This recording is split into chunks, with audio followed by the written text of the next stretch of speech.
Good afternoon. I'd like to call the meeting to order and to acknowledge we're in Treaty 1 territory, the home and traditional lands of the Anishinaabe, Ojibwa, Innu, Cree, and Dakota peoples, and in the national homeland of the Red River Métis. Our drinking water comes from the Shoal Lake 40 First Nation in Treaty 3 territory. I'll introduce the members of the panel today. In the North Committee room is Ms. Gail Anderson and Mr. Ron Merritt. My name is Stu McPherson. I'll be chairing the hearing. Representing the City of Winnipeg Assessment Taxation Department is Mr. Justin Mikulik, and the recording secretary is Mr. Stephen Lunn. We'll be hearing applications for the revision of the assessment roll in accordance with the Municipal Assessment Act. The matters for which revision is requested has been described in each application. We'll limit discussion to those matters. The statements that are made at this hearing are sworn testimony. Anyone speaking to the matters must be sworn in. Please be advised, comparisons of assessments of properties are not considered evidence of market value by the Board of Revision. The Board of Revision is appointed annually by Council. It's independent of it and the City Administration. It makes its decisions on the basis of the evidence provided at this hearing and issues a written order that will be mailed to all parties as soon as possible.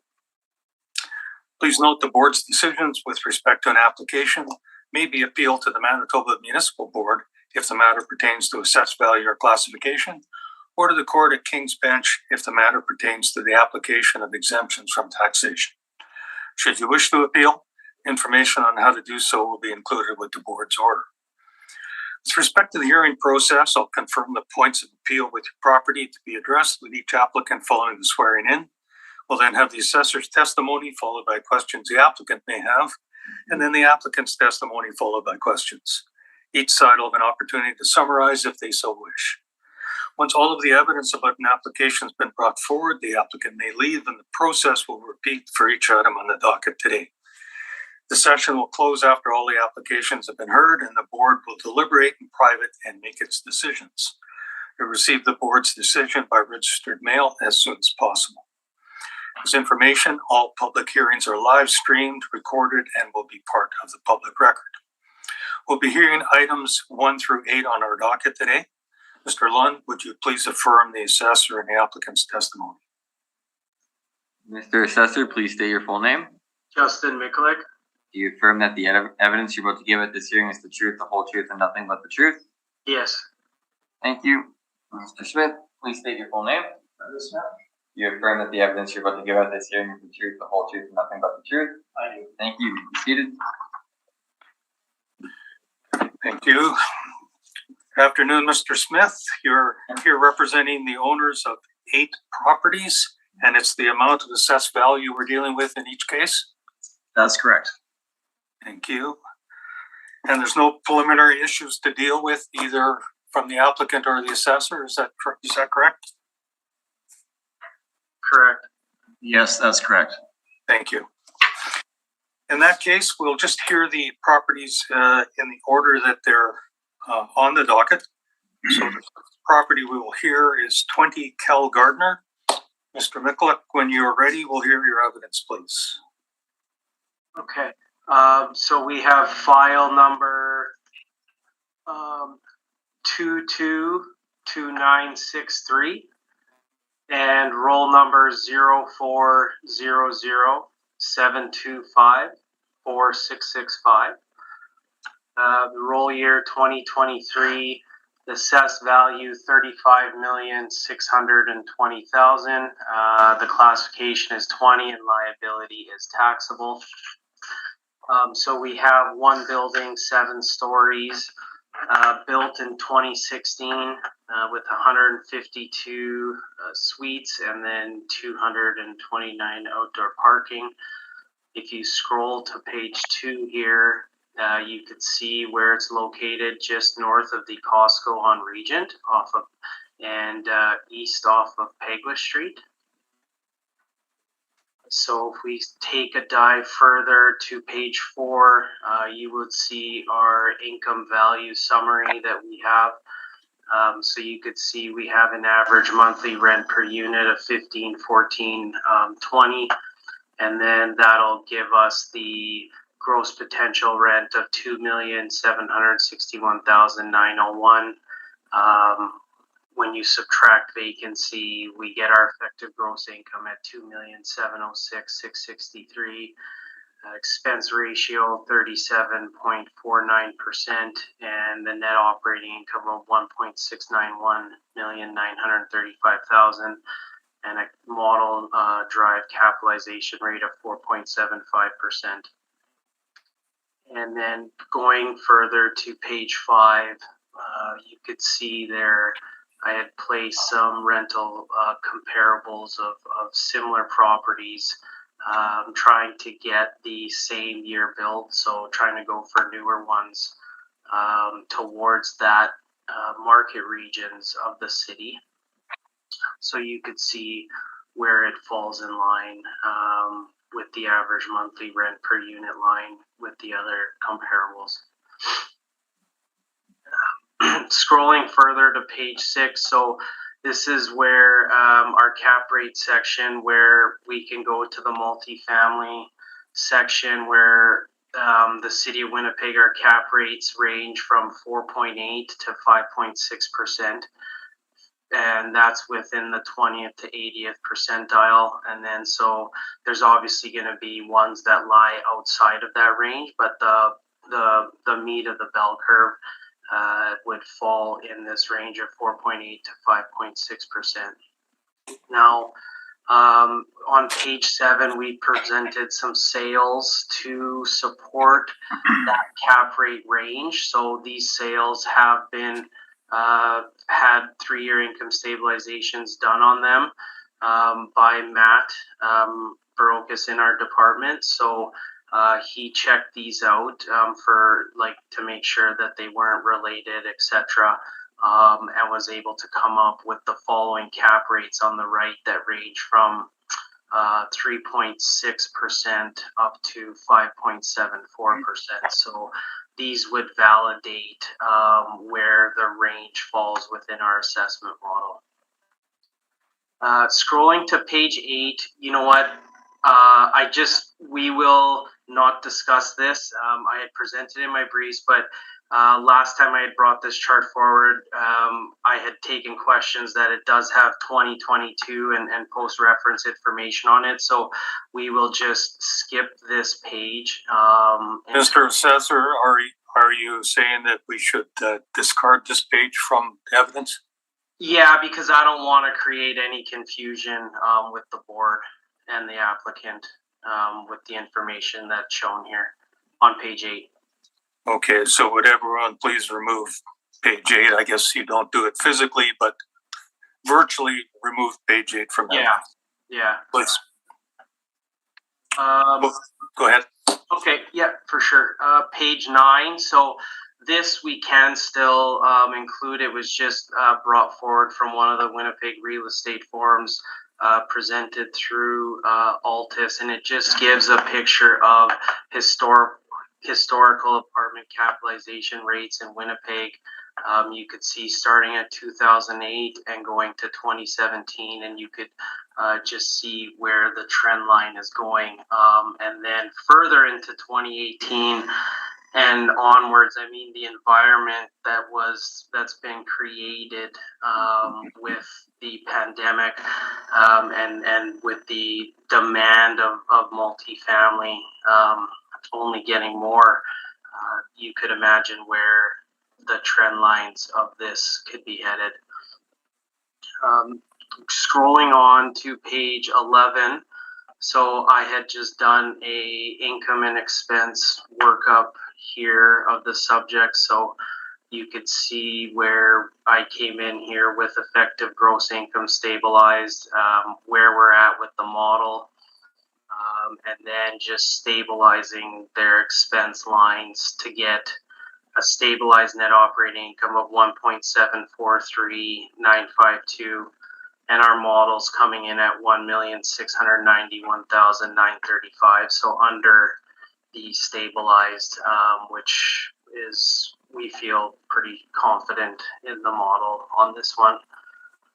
And then just some pictures going forward, you could see of the property, it's fairly new. And then just their income statement. So that would conclude the presentation. Thank you. Mr. Smith, questions for the assessor? Yes, just a few. I'll keep it concise here, I guess. Looking at page number 9 of your report. Yeah. This is shown to be taken from, I gather, a presentation of the Altus Group at the Winnipeg Real Estate Forum in May 2018, and it shows historical apartment capitalization rates running through 2017. For 2017, you're showing a rate of 4.5%. And again, this is information I gather presented by Altus. I gather this is not an average capitalization rate. That's not what's being presented here? Is that correct? I think it was just a baseline to just show historical capitalization rates. So I mean, I guess maybe it's average. I don't really know. So, and I'm having been around through a number of cycles here. I would suggest that the 4.5% that's being shown would represent the absolute lowest capitalization rate that they're seeing on the market, and that is what they're presenting here. Would you agree with that? That I don't have that. Just like I wouldn't know if it's a total average. So I would have thought it's kind of a average. I wouldn't say they would just put the lowest rates on there. I don't know. So and I hate to belabor this point, but so if this is the 2017 Altus information, and they had capitalization rate that they're indicating here of 4.5%, that would then be used in the 2020 assessment year, I believe. Are you aware of Altus indicating cap rates in their cap rate study for the 2020 assessment cycle of 4.5%?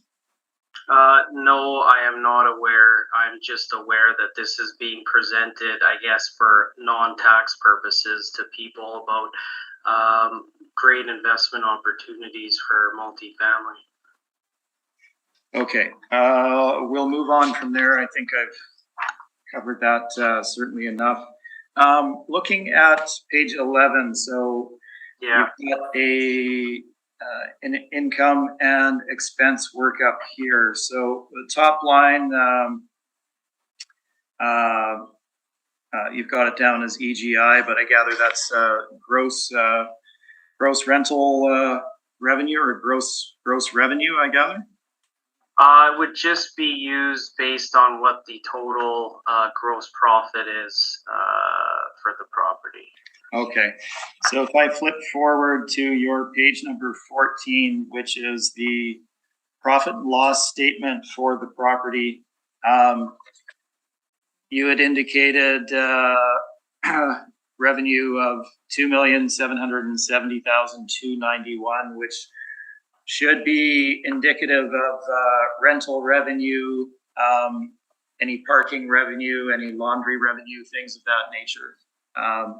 When I look at page number 14, the $2,770,291 includes interest revenue in the calculation there as well of just under $7,000. Should that be taken out? I don't know. Should it? It should, yes. Okay, no, and I'm not, like, I'm just asking, like, should it be? Yes, so I apologize in advance here. I'm not meaning to be in any way confrontational, but that's a line item that shouldn't be included in that. Okay, so we could theoretically then revise my net operating income $7,000 lower? Yes, that's all I'm suggesting. Okay.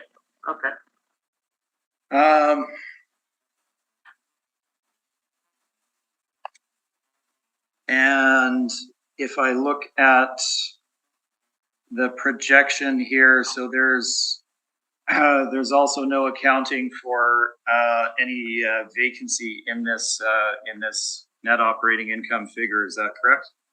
Well, wouldn't the income, I'm just basing it off the income they've received, right? Yeah. So I don't know why I would put in vacancy when, like, if they haven't reported it. So if I was just using their actuals on what they brought in versus their expenses, I would assume that vacancy's already been factored into that, unless they just have no vacancy at all. Then I would say it's pretty good, well above market demand. Those are my only questions. Thank you. Thank you. Ms. Anderson, any questions for the assessor? I have no questions. Thank you. Thank you. Mr. Merritt, questions for the assessor? Mr. Michalak, I think your average for the unit itself, is that $15-14 a month? Is that the average? Yeah, that's what the model's using for average monthly rent per unit. Did you have the opportunity to look at any of the leases here? No, I didn't. Okay.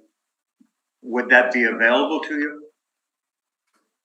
If I asked for it, I would probably get it. So, if I asked you the question, do the tenants pay their own utilities? Would you know? Well, it looks like the utility bill in the expenses is quite high, like line item 68,600. So you just made the assumption that they don't. I would assume that the utilities are included based on those numbers that they're presenting, that the property's reporting as expenses. Mr. Michalak, everything is model driven, and I noticed that the subject is fairly new in regards to apartment buildings. So you've come out with the expense of 37.49%. Now, is that normal for buildings of this age? I would say that that's reflective of range for market expenses of newer buildings like this. The cap rate that you're using on this property is 4.75. Correct. Right. So, would there be a chance of the city going lower? Or is this the lowest that they would probably go based on the age? So like, what do you mean going forward into future cycles, or? No, I'm just talking about, would maybe a 4.5% cap rate be applicable? Or is this the lowest that the city is using with the age and location of the property? Yeah, like, we think the cap rate is pretty reflective of the fact that the building is newer and is running lower expenses because it's newer. So from a market perspective, 4.75% is pretty reasonable for new apartments. And I think I mean, we do present one newer apartment sale in our analysis from 2015 of 2390 McPhillips. I mean, it worked out to a cap rate of 4.79%. So I think we're pretty well within range here. I thank you, Mr. Michalak. Thank you, Mr. Chairman. Thank you. Page 11, your subject income expense workup. Yeah. You've got EGI, that's effective gross income, and that's after vacancy allowance, is it not? Yeah, it was used based on what they reported as total income, and then like what they physically brought in. Right.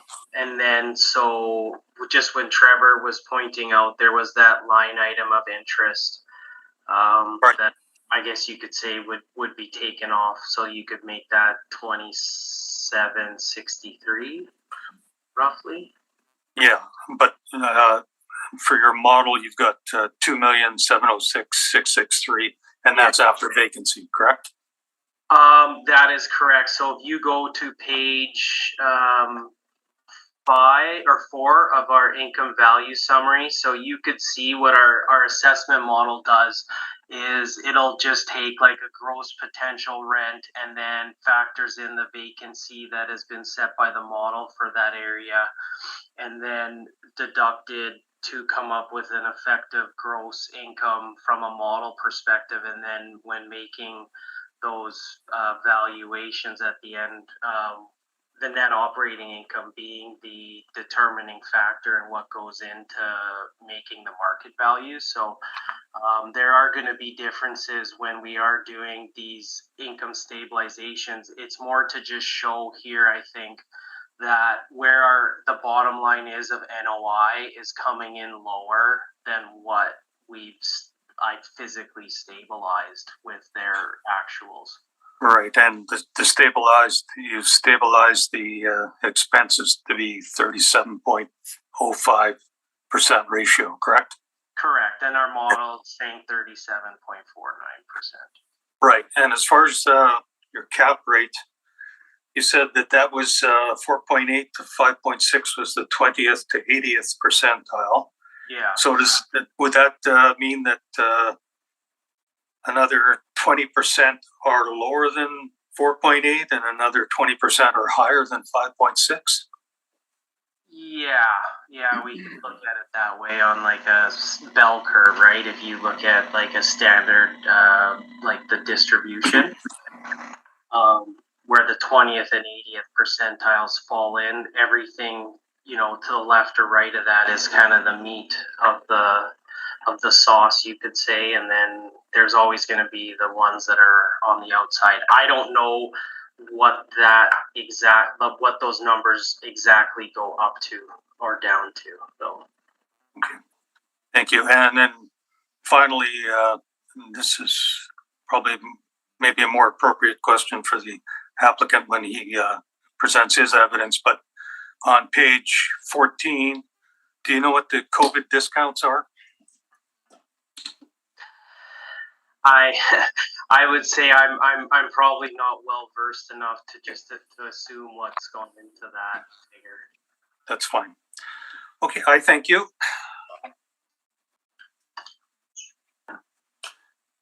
Mr. Smith, we'll hear from you when you're ready, please. Thank you, Mr. Chair. So we are dealing with 20 Cal Gardner Drive as our first property here today. I will try and be as succinct as we can here. We are relatively in agreement on a number of points arrived at in slightly different ways. Our gross potential income is very close to the city's. We're about $2,000 apart, or less. Actually, just over $1,000 apart. Our expense allowances, the actual amount comes out again very close. We're about $3,000 apart there. Where we differ and I'm not saying we should run with the city's number. I'm just explaining that we are actually very close in those factors. Where the major differences are in what an appropriate vacancy allowance would be for a property such as this, and then what the appropriate capitalization rate will be. So that's where I'll spend the majority of my discussion time here. 20 Cal Gardner, relatively new structure being built in 2016. It is located in that Transcona area as described by the assessor. And we're looking at a fairly big property here, a total of 152 units, 104 of those being one-bedroom units and 48 of them being two-bedroom units. So a relatively traditional split of unit types within the property itself. We have photos beginning on page 4, running through page 5, being relatively newly built. It is obviously it's a newer structure catering to the demands of the market today, and it is quite nice. So we're looking at a quality structure here where they have quality finishes in both flooring, kitchen, bathroom, etc., as well as amenities for the property. So it is it's a property that's targeted at people that are able to afford these rents for the amenities provided. Let's move forward. The site is shown on page number 10. We have surface parking, obviously, for the subject property. And the location is shown again in Transcona on page 11, as you can see there. Running forward, we get into the income and expenses, the actual valuation. What I've shown you on page number 13 is the actual year-end gross rental revenue. It comes out to an average rental rate of $1,509 per unit, with full occupancy gross revenue of $2,752,872. Once the required rental discounts have been applied to the overall gross rental revenue. This gives us one-bedroom rents averaging or ranging rather between $1,262 and $1,444, two beds between $1,860 and $1,882. So these are certainly strong rents for the unit types and the location. I've given you the Transcona averages. Obviously, this far exceeds those in terms of the rental rates. I've also provided on page number 14 some relatively newly built structures for comparison on the rental revenue. You can see that they line up reasonably well with the subject property. Subject might be slightly higher in the two-bedroom rents, as it shows. Ultimately, we believe the in-place rents are appropriate, and we have gone with the gross rental income of $2,752,872. Now, I should explain slightly. I think they've indicated a COVID discount in their income and expense form. This is probably more accurately just a general rental discount. When we look at the apartment rental market in Winnipeg today, there's been a lot of new product built, which so there's obviously a lot of competition for renters out there at the premium end of the market. This also causes ripple effects downwards as people move up, where there's increasing competition at the lower ends, the lower rental properties as well. And what this has sparked in the last number of years within the appropriate time frame is competition where landlords are required to provide discounts to potential renters in order to draw them to their properties, whether that be 1 month rent, 3 months rent, or whatever discounts they apply, or if they actually knock an amount off of the rent itself. So that is essentially what we're looking at. That's what's been taken into account as the discount, which is termed a COVID discount in their terminology, to give us our gross rental income of 2,752,872. They also had parking revenue of 10,300, which we've included in our analysis, and this takes us very close to the city's amount at 2,763,172 as an overall gross potential income. Let's move on from there to vacancy. So you always need to take vacancy into account. There's always vacancy in apartment buildings, whether that's move-in, move-out vacancy, or straight up units that are vacant for a month or more. This adds up over time. Certainly with a property of this size and the rental rates that they're achieving, there is vacancy that needs to be taken into account. So the normal CMHC market vacancy stats are shown in the chart at the top of the page. If we were to look at Transcona, it would indicate 1 bed's vacancy rate of 6.6%. And 2 beds at 8.7%. What I've shown in addition is a different CMHC chart, which is apartment vacancy rates by rental range and bedroom type in Winnipeg. So this allows you to look at what vacancy rates would be for premium properties, those being renting for $1,300 and more. So if we look at that column in the chart there, and I apologize for the small font, which I struggle with as well.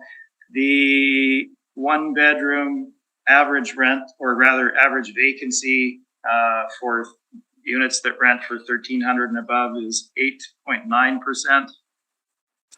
2 bedroom average vacancy is 4.3%. So the city's used a vacancy rate of 2%. This is essentially a baseline level. And we don't feel that that's necessarily appropriate given the market showing us that there is stronger vacancy out there. Now, we're not suggesting that the property suffers from hugely significant vacancy or anything, but we should reflect market. So we have increased the allowance slightly to 3% to accurately reflect the market stats. Let's move on to the expense allowance. I have given you 3-year stabilization of the expenses on page number 16. And you can see how that was done in the right-hand column. We used 2 or 3 year averages where appropriate. You can see each of those itemized in the right-hand column, or the actuals where appropriate, such as for property tax or insurance, things of that nature. And we have applied the norm of 5% of effective gross income for the property management of the property. So our stabilized expenses come to $1,017,608, which again is relatively similar to the cities at $1,014,728. I will point out that the vacancy does have a relatively significant impact, so that should be taken into account when we look at that. Our main point of difference is, of course, the capitalization rate. What we should be looking at for the subject property when we have the information available is an apples to apples comparison. So we have a relatively newly built quality apartment block here of a significant size. What do those trade for on the marketplace? So fortunately, we have 3 different sales that we can look at that would indicate where those properties should fall in a capitalization rate range, and what essentially what the premium, what the baseline is for capitalization rates. You're not going to find superior properties to these on the marketplace. So essentially you're looking at the most aggressive cap rate that there will be out there. So for a significant property. So let's look at those 3 properties that I indicated. First one I'll point you to is 2390 McPhillips. I believe the city mentioned this as well in their information. I have not seen how they derived their value for that, but clearly it's been done somewhat differently. I don't know, again, what vacancy has been taken into account, etc. But we have 2390 McPhillips. This is the Lady Joyce Apartments. It is a luxury apartment building, 90 total units, built in 2015, and traded in 2020 for a capitalization rate of 5%. Now, this property has ensuite laundry, stainless appliances, balconies, lounge, etc. Very similar to the subject property. Cap rate of 5% for 2390 McPhillips. Let's move on to 703 St. Anne's, shown as sale number 5. This is titled Royalwood Flats, and is advertised as luxury apartment rental. It was constructed in 2020. We have a total of 34 units there. So again, significant size. Sold in 2021 for a cap rate of 5.3%. That particular property, again, luxury. We're looking at quartz countertops, stainless appliances, high-end flooring, ensuite laundry and storage, rain showers in the bathroom, etc. Right? Covered parking, balconies, backing on the Seine River. Very nice property. Trades at 5.3%. And finally, we have 100 Southview, which is shown as number 6 on the sales there. This is the Lumen Luxury Townhomes. They were originally built in 2015, sold in 2021 at a cap rate of 4.95%. Rounding up, you're at 5% for that one if you bring it down to single digits. The with a total of 148 units there. Now, the Lumen development, you're looking at essentially your own home.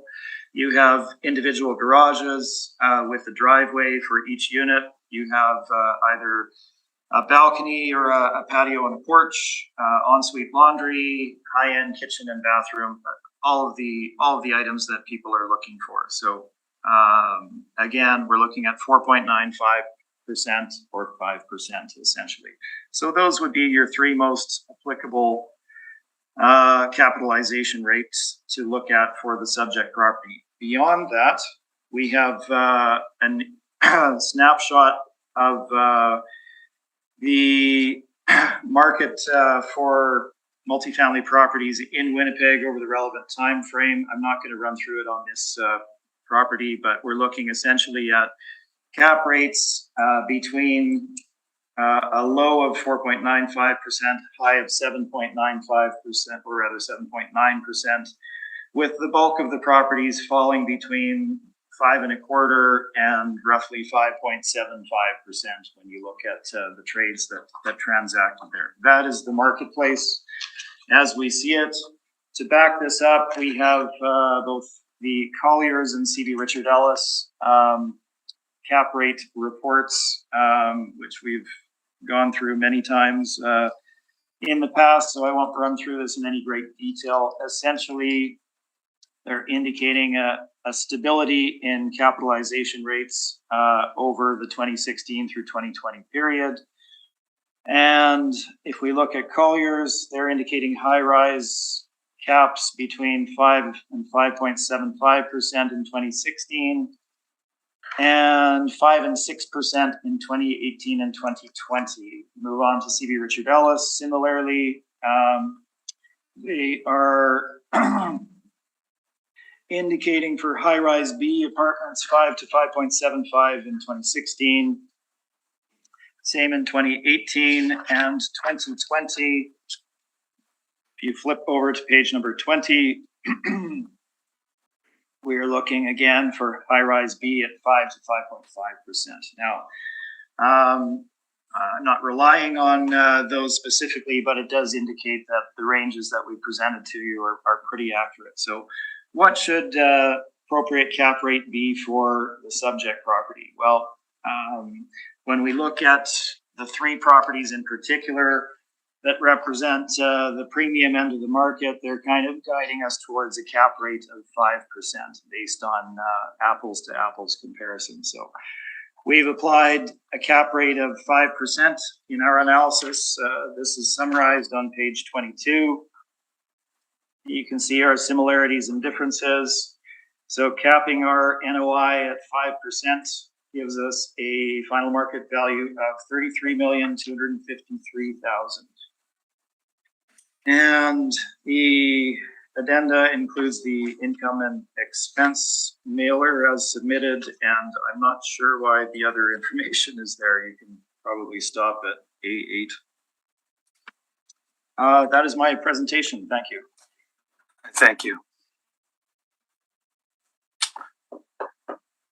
Mr. Mikulik, questions for the applicant? Yeah, going to page 17 for the cap rates. Like when you mentioned these sales, was there like an income stabilization done on the actuals to verify what the cap rate is? Yes, we would go through a similar process to what the city does in looking at the information on the property as of the date of sale, and determining the capitalization rate based on the actuals of the property. Okay, so like, would you do like a 3-year stabilized similar to what's being done when you're presenting for a single property? Would you do the same for the cap rates on these? Typically, if all of that information is available and is indicative of actual market, then yes, we would do that. Oh, okay, I only ask because like we are like from the McPhillips one, we are different. I can't see where we would be different, so that's the reason why I asked that. So scrolling on, I guess, just regarding the like rental, like you said the property gave rental discounts? If you look at, and I think they term it a COVID discount in their material, but and I'm looking for that in their INE here.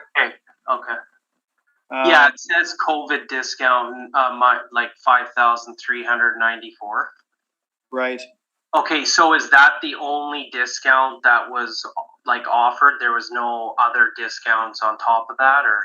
They don't indicate anything in their statement indicating anything additional. So I didn't take any further discounts into consideration because I'm not aware of them.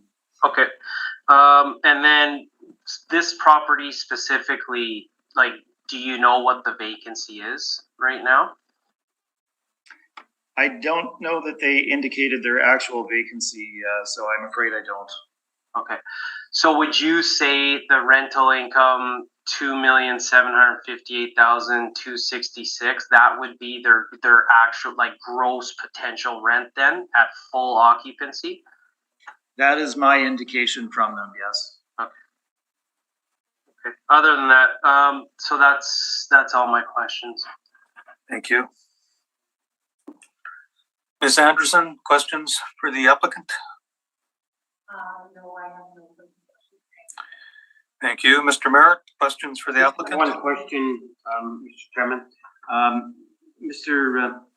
Smith, you have presented a cap study and you have 15 sales in there. Would you say that, where would you hang your hat in regards to, would you go to the 2090 McPhillips, the Lady Joy, that is got 90 units and built in 15 and sold in 2020 and the cap rate is 5%? That would probably be the closest in terms of size, date of construction, certainly. If I look at 703 St. Anne's, it's more recently constructed and it has, about 100 less units. But also you talked about comparable sale number 6. Yes, and comparable sale number 6 is certainly closer in terms of date of construction, 2015, the number of units, 148. So it's not a bad comparable as well. The difference there is that these are townhomes in comparison to a tower, essentially, or a mid-rise. I thank you very kindly, Mr. Smith. Thank you. Just one question on the vacancy. Does CMHC consider this to be Transcona? It's Kildonan Meadows, and I note that the city considers it to be North Kildonan. Do you know what the boundaries for CMHC are? Sorry, I have that information back in my office. I'm afraid I didn't print out the map for this one. I believe that it would fall within the Transcona area, or it should. If we look at my map on page number. Oh. I could just speak like our neighborhood area that we would have this fall under would be the Transcona market region. Okay. Just to clear. It's a combined market region of North Kildonan and Transcona then? No, so the way our market region works, like this would be in our market region 1, which is Transcona, and then actually anything that's kind of like west of Highway 59 would towards the Red River from like it's hard to describe, right? Like just by looking without me telling you. Okay, let me stop. Let me just stop you there. Thank you. Region 1. That's where this would be Transcona. Yes. Okay, thank you. Thanks for clearing that up for us. Okay, I have nothing further. Desire for summation on either party? No, I'll give you the right to do a summation at the end if you wanted to just lump it all together, or did you want to do a summation for each individual? On this property. Thank you. Mr. Smith? I am fine as well. Thank you, Mr. Chair. Thank you. And that will conclude this property. So we'll move on to the next property, which is 1090 Devonshire Drive West. So when you're ready, Mr. Assessor, we'll hear your evidence, please. Okay, so we have file number 22-2225, roll number 040070000100, and roll year 2023, assessed value 11,750,000, classification 20, liability taxable. We have one building with 3 stories, the year built 2002 with 83 suites and the 83 parking. The location you could see here is located just west off of Plessis on Devonshire Boulevard. Going to page 4 you could see our income value summary. So where we're coming in from a model perspective for an average monthly rent per unit at $1,069.24 gives us a gross potential rent of $1,064,963. Effective gross income $1,043,664. Expense ratio at 45.96%, giving us the net operating income of $563,996 and a capitalization rate of 4.8%. Page 5, we can see here just some rental comparables. So I had pulled other similar properties in the region, and then provided because this is a life lease, I wanted to just show here on the bottom of page 6 and then on to page 7. I did 2 separate comparisons to get weighted averages per units of rent. So using Zone 8 Transcona with 1 bedroom and 2 bedroom numbers, the weighted average per unit coming in at $1,054.69, and then also using a second one, which would be the based on year of construction and bedroom type.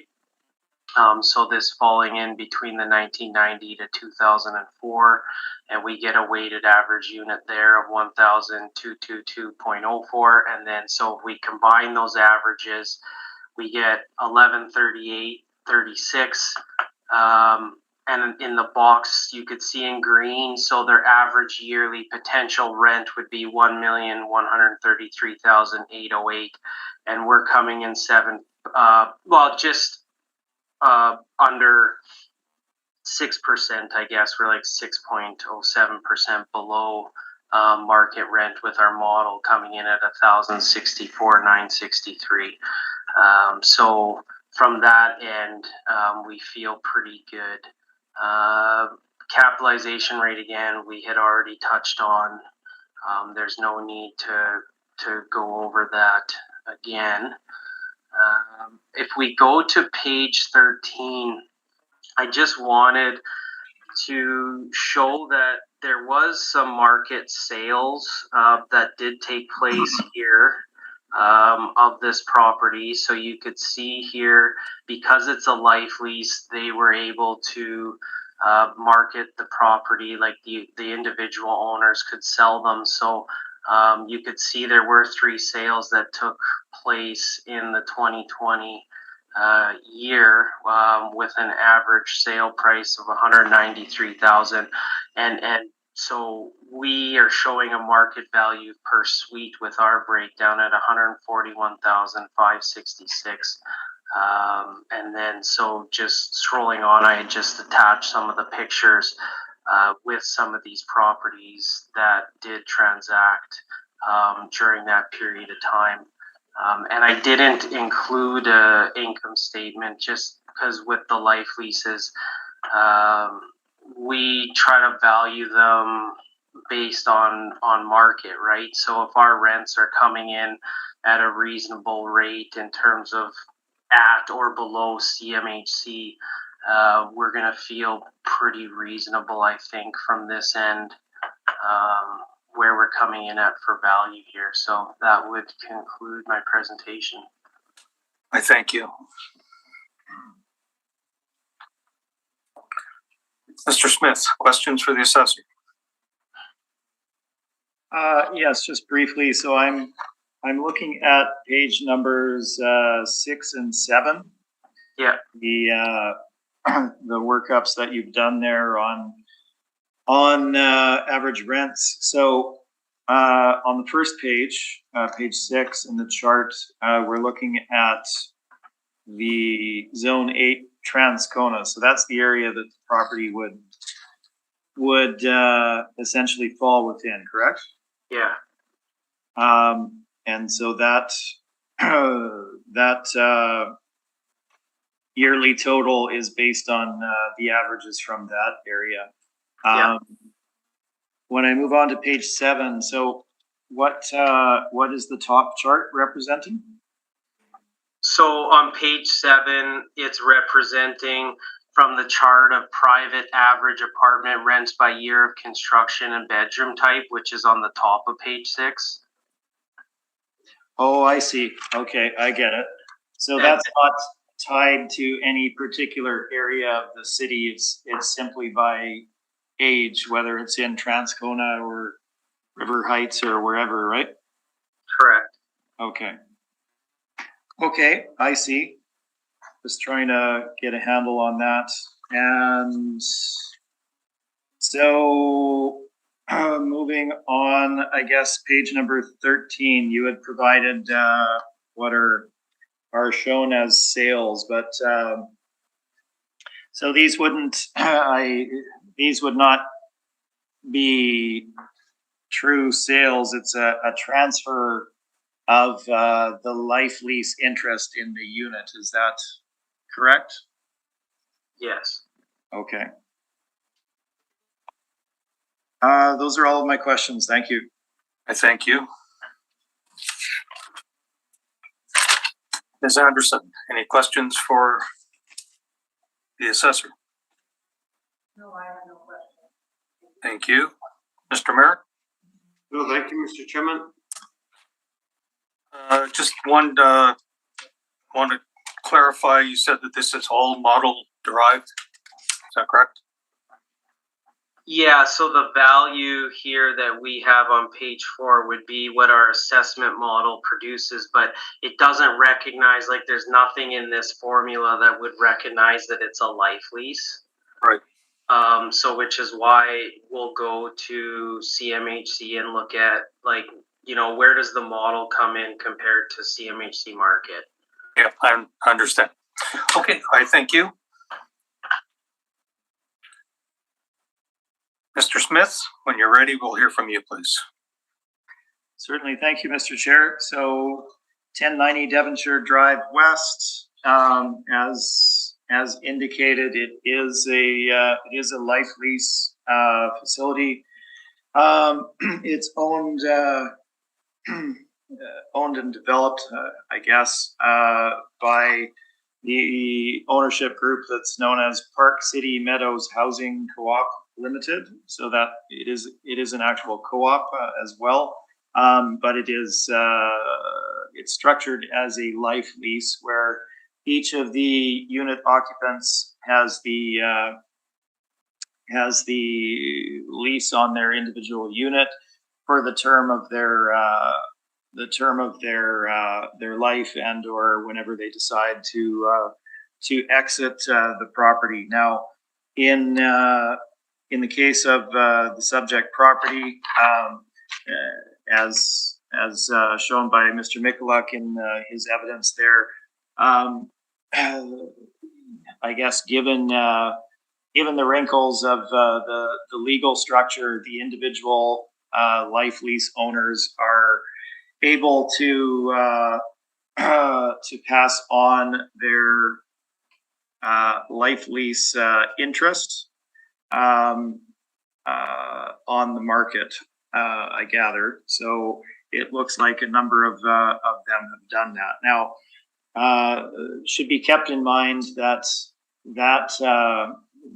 does not any trade of that life lease individual life lease interest has no benefit for the actual ownership of the property, that being Park City Meadows Housing Co-op Limited. So if tenant X trades their life lease interest on the market, and they either get a profit or lose money on the transaction, that additional revenue or rather additional capital or loss of capital would accrue to that individual unit holder. So there is no benefit to the actual overall property ownership of the property on any of those trades.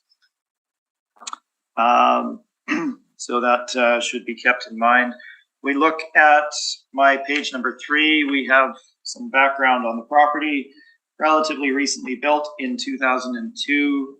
We have a total of 83 units, 12 of them being one beds, and 71 of them being 2-bedroom units, again, built in the Transcona area. Our 2023 assessment is $11,750,000, and we are seeking our carefully considered value of $10,264,000 based on the market evidence. You have the background of the prior appeal history of the property there as well. Let's move on. We have photos of the subject property beginning on page 4 of the exteriors. They, as a seniors nonprofit life lease co-op, they have additional common areas that you typically don't find in the marketplace. So if you look at page 5, there's a good indication of that, this being one of the large meeting rooms on site that is used for various purposes.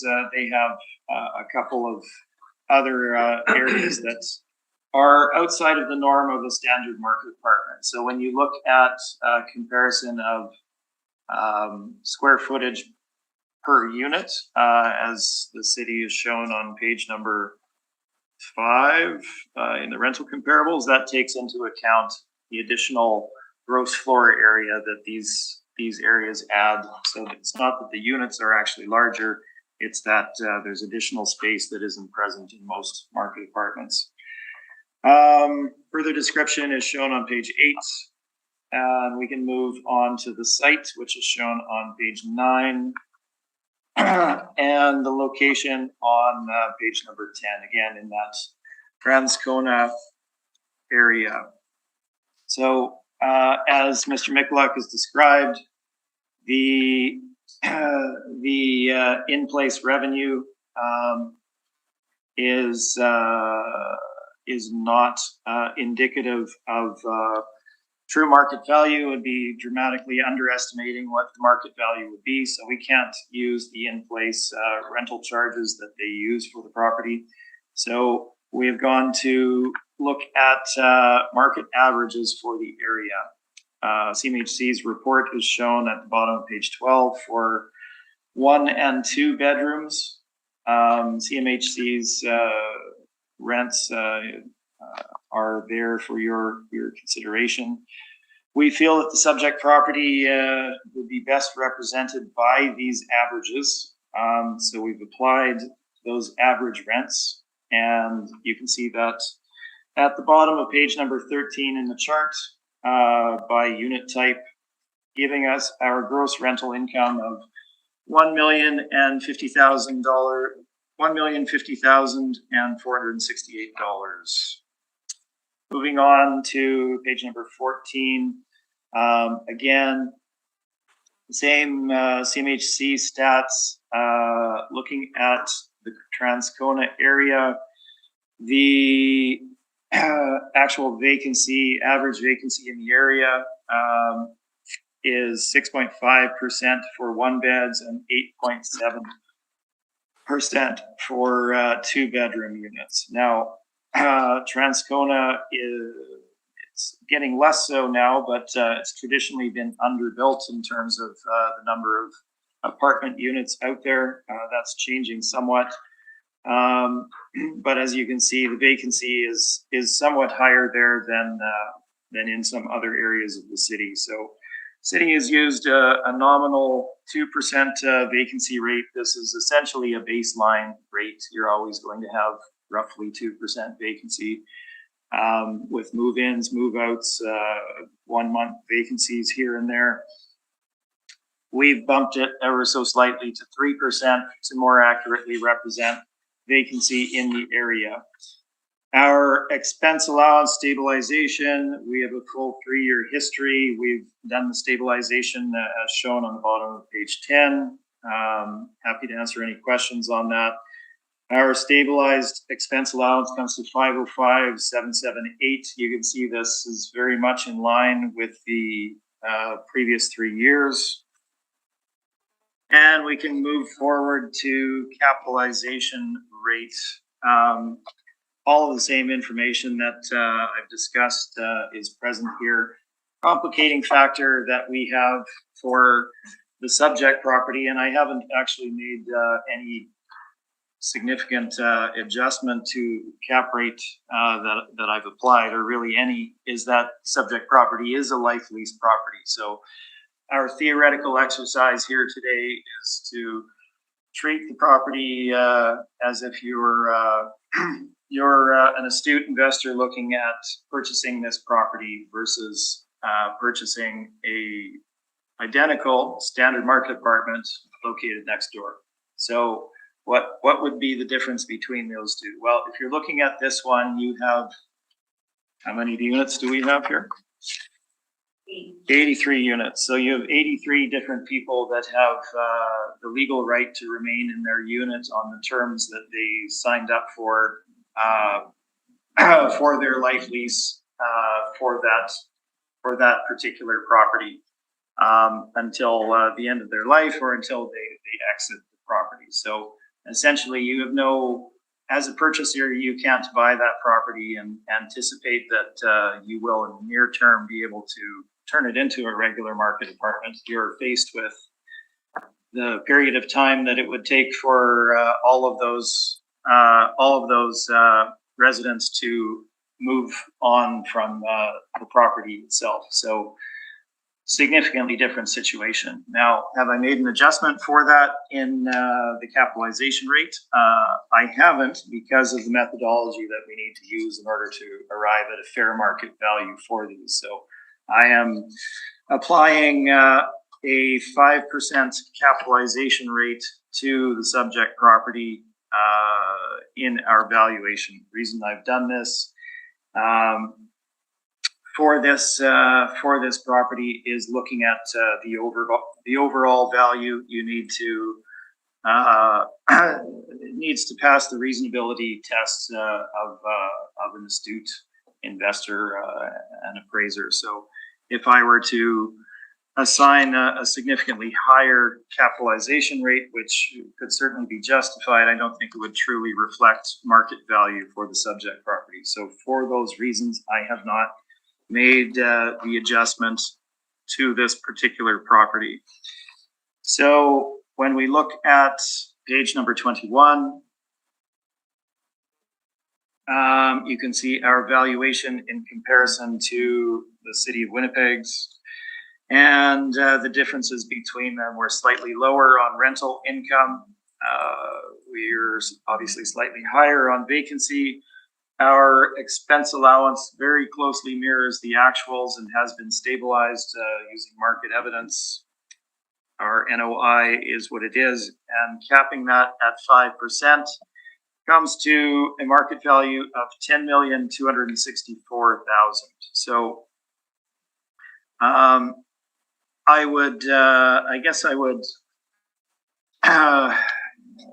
again, in arriving at our final market value here, we're taking the overall value into account. So we've carefully considered the individual components that we've put in here in order to arrive at that final value. So in truth, I can certainly support a significantly higher capitalization rate based on the theory that we would have to look at this with, but I don't know that that final value would accurately reflect what might be paid for this on the open market. So please take that into account when you're looking at the final number. If you disagree with some of the other aspects that have been presented, again, the cap rate is selected there for the reasons I've stated, and certainly could have been higher than what I've placed on it. The addenda simply includes the income and expense information, which is all we really need to look at. So you can end your review at A6, I believe. And that is my presentation. Thank you. Thank you. Mr. Michalak, any questions for the applicant? Yeah, so with with a life lease, a buyer would typically have to pay a buy-in fee to get into this place, correct? They do have to put an amount of money in when they enter the life lease. Yes. Okay, so those sales that I would have showed, those people paid that amount, but then they would also have to pay another amount on top of that, correct? To get into the life lease.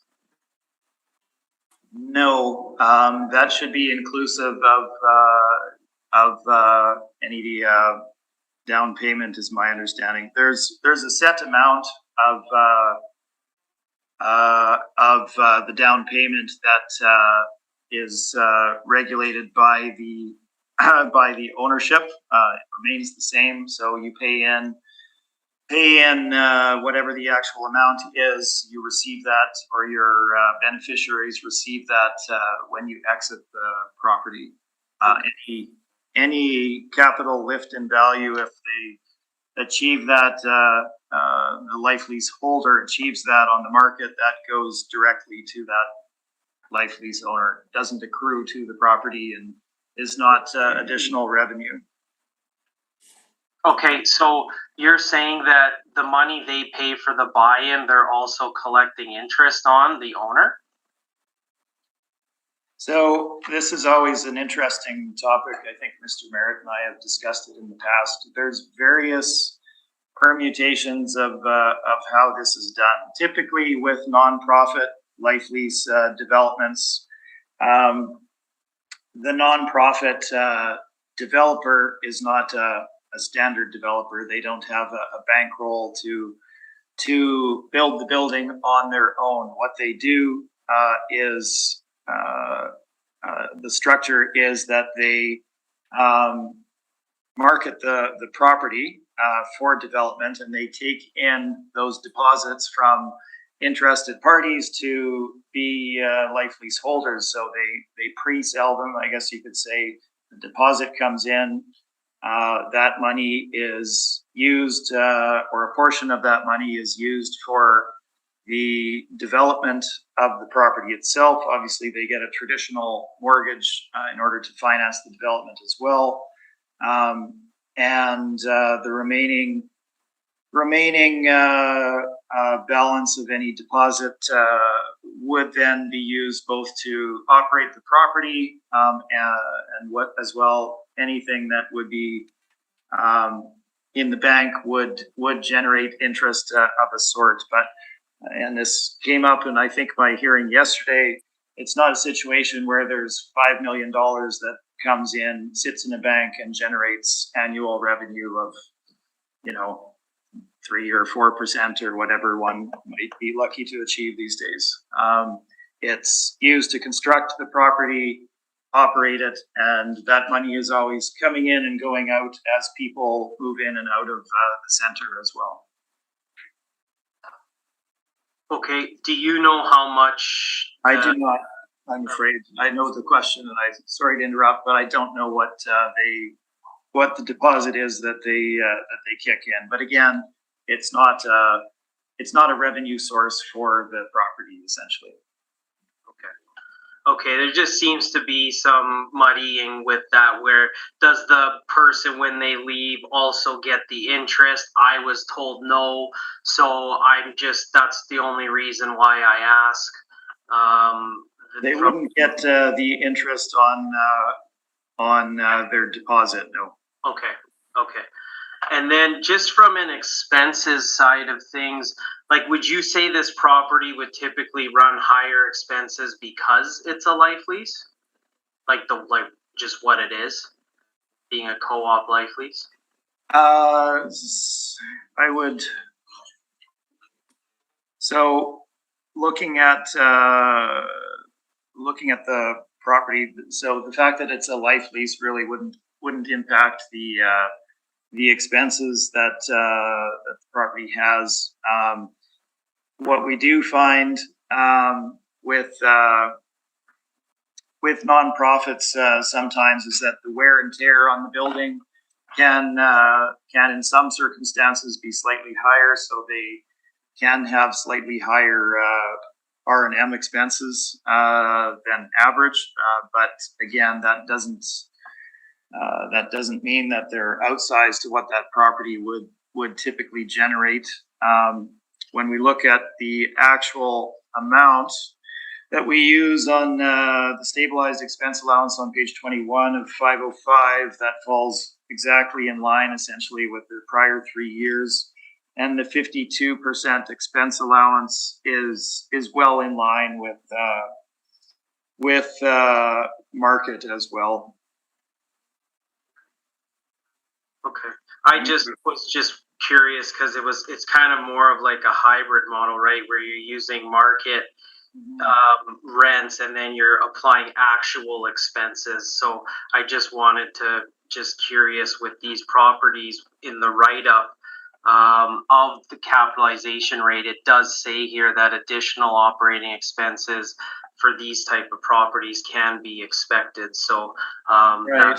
that was the reason why I just kind of was wondering, is it best practice maybe to use market expenses as opposed to actual and not just have like, well, we'll use market rent and then it transitions into like actual expenses.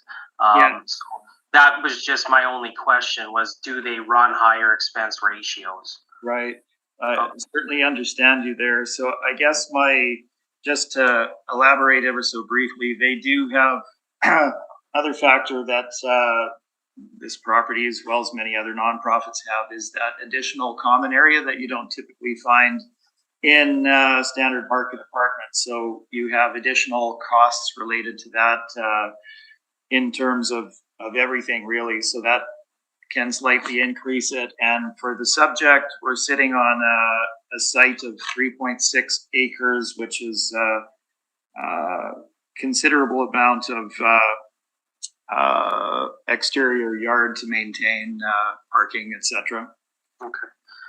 Do you know if there is any vacancy of any units available, or is there a waiting list? I don't know that they directly indicated that in their income and expense information that they provided. In fact, I'm pretty sure they didn't indicate what their vacancy was specifically. But again, to the vacancy point, there's always entries and exits in all multifamily situations, and that does create a certain amount of vacancy, which needs to be accounted for. That's all my questions. Thank you. Ms. Anderson, questions for the applicant? Yes, just in regard to the life lease, just talking to that a little bit further, and in regards to the 3 sales that were depicted by the assessor, I believe on page A1 of your presentation there, it shows the individual monthly rent for each type of suite. Like a 1-bedroom suite, there's 12 of them, they pay $518 a month. So that rent actually reflects that those individuals have deposited a life lease amount, thus decreasing their rent. That's correct. Right? So it shows it on A1 that all 83 of these units have decreased rents, and That's it right. appears that's why, right? That's correct. Okay. And then the co-op part of it, the co-op part of the housing, being to ensure that there's affordable housing, again, in addition to the life lease component, is that there may be a list of people waiting to get into a cooperative type of housing, right? They'll have a list of. Yeah, They spoke to the vacancies. Yeah. So I'll clarify. So certainly they have guidelines as to who they admit based on need, right, and their circumstance. So they don't accept everybody into the unit. So they may have a list. Certainly, they probably do have a list. I can say from experience that most apartments in the city do have a list. So it doesn't necessarily mean that everybody on that list is going to, take the first apartment that comes along, right? People put themselves on 10 different properties, and yeah. Okay. Thank you. Those are my questions. Thank you. Mr. Merritt, any questions? I have none, Mr. Chairman. Thank you. Okay, and I have no questions. Thank you. Desire for summation, Mr. Assessor? I'm okay. Thank you. Thank you. Mr. Smith? That's fine, Chair. Thank you. Thank you. At this point, I need a short recess. It's 2:24. If we can just make it like 6 minutes and be back at 2:30. Okay. Thank you.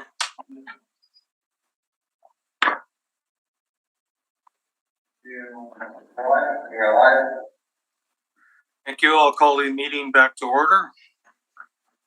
The next item we will deal with is number 3 on the agenda, 114 Yale East. So when you're ready, Mr. Assessor, we'll hear your evidence, please. Okay, we have file number 22-2179, roll number 09000542000, roll year 2023, assessed value $5,721,000. This is a classification 40, so institutional property, and they are school tax exempt. We have one building with 8 stories, built in 1990 with 57 suites and then 39 outdoor parking. So similar to the other property just discussed, it is a life lease as well. As we look here, you could just see where the location is, just north of Regent Avenue East, and I can't see the cross street, but I believe that's probably Day Street there. So just off of Day Street on Dale. If we go to page 4, you could see our model workup. So of the 57 suites, we're averaging a monthly rent of $869.79. Gives us our gross potential rent of $594,936, effective gross income of $583,037, an expense ratio of 51.92%, with our net operating $280,324, and our capitalization rate of 4.9%. Again, provided similar comparables on page 5, just with other properties in the area, so you could see where our rents would fall in line. And then similar to the previous property with the life lease, using the same parameters with the CMHC Zone 8 and the year built numbers, like the ranges for year built. Page 7 gives you the average yearly potential rent being $715,458. Our model's coming in at $594,936, so around 17% below the CMHC market average. Now, again, capitalization rates, we touched on that. If we want to just scroll further, you could see the income statements on 13 and 14.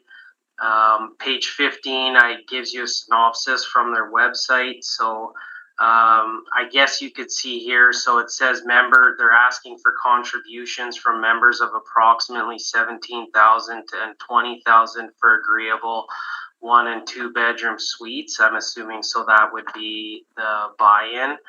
And then you could see you could see the line at the bottom of that third paragraph where it says the equity is held in trust and the accrued interest is applied against the operating costs. And then with the preferential interest rates given, the provincial government has provided subsidy to the project through preferential interest rates, 2% under market. So 10% of the total capital costs are forgivable at the end of the mortgage amortization period. Due to this, the program rents can be as much as 30% lower than those in another building of the similar quality. So you could just see, it gives you an idea what the buy-in is, and then you could multiply that rough amount by 57. You could see what they're holding onto, and then being able to put that interest accrued against the operating costs. So from our end here, again, we feel like because we're below rent here on CMHC, we feel pretty comfortable where we're coming in at with this property. So that would conclude my presentation. Thank you. Mr. Smith, questions for the assessor? Sure. So again, just to focus on the part you were just talking about on page 15 there with regard to the refundable equity contribution. So I believe you were suggesting that the full amount of their deposits are then going to be generating interest revenue for the property. Did I understand that correctly? I mean, that's the way it reads. Okay, that's my only question. Thank you. Thank you. Ms. Anderson, any questions? No, I have no questions. Thank you. Thank you. Mr. Merrick, any questions? I have none, Mr. Chairman. Thank you. Thank you. And I have no questions. So, Mr. Smith, when you're ready, we'll hear from you, please. Okay, thank you, Mr. Chair. So just to address that initial point again, yes, it is a life lease. It is the same structure as the previous property we discussed, other than they can't sell their life lease on the market for a profit to the individual life lease owner. That is my understanding, that they don't have that ability under the terms of their agreements with the subject property. So that being said, the deposit that goes in, again, the structure of the development is that deposits are put in. It's used to fund the development in the first place, as well as operating costs ongoing. And yes, there is a portion of that that would be unused that might generate a certain small amount of income, but you're not looking at 57 deposits of $17,000 generating revenue for the property. So it is a bit of a red herring in terms of that particular issue. So the model that we apply to the property removes that particular consideration. So let's look at the subject property, 114 Yale Avenue East. This is St. Michael's Villa, Inc. It was developed by the church, St. Michael's Villa, to accommodate their senior parishioners in the Transcona area in a nonprofit situation where they can provide affordable housing to those seniors that are in need of that. That is the development in a nutshell. So let's look quickly at my page number 3 for some background. We have a 2023 assessment of $5,721,000. And our valuation of the property for the same time frame is $4,547,000 based on the market data that we have. You can see the background of the assessment on my page number 3, as well as some further detail. The subject was built in 1990, so it just sneaks into that one particular category that the city has used in their presentation with regard to rental rates between the years 1990 and 2004. Is being built in 1990. It's on the very earliest end of that. Not a big deal, just pointing that out. And we have a relatively small area of 0.56 acres with a total of 57 units, being 28 one beds and 29 two beds. Property operates as a nonprofit charitable organization, obviously providing affordable housing for seniors.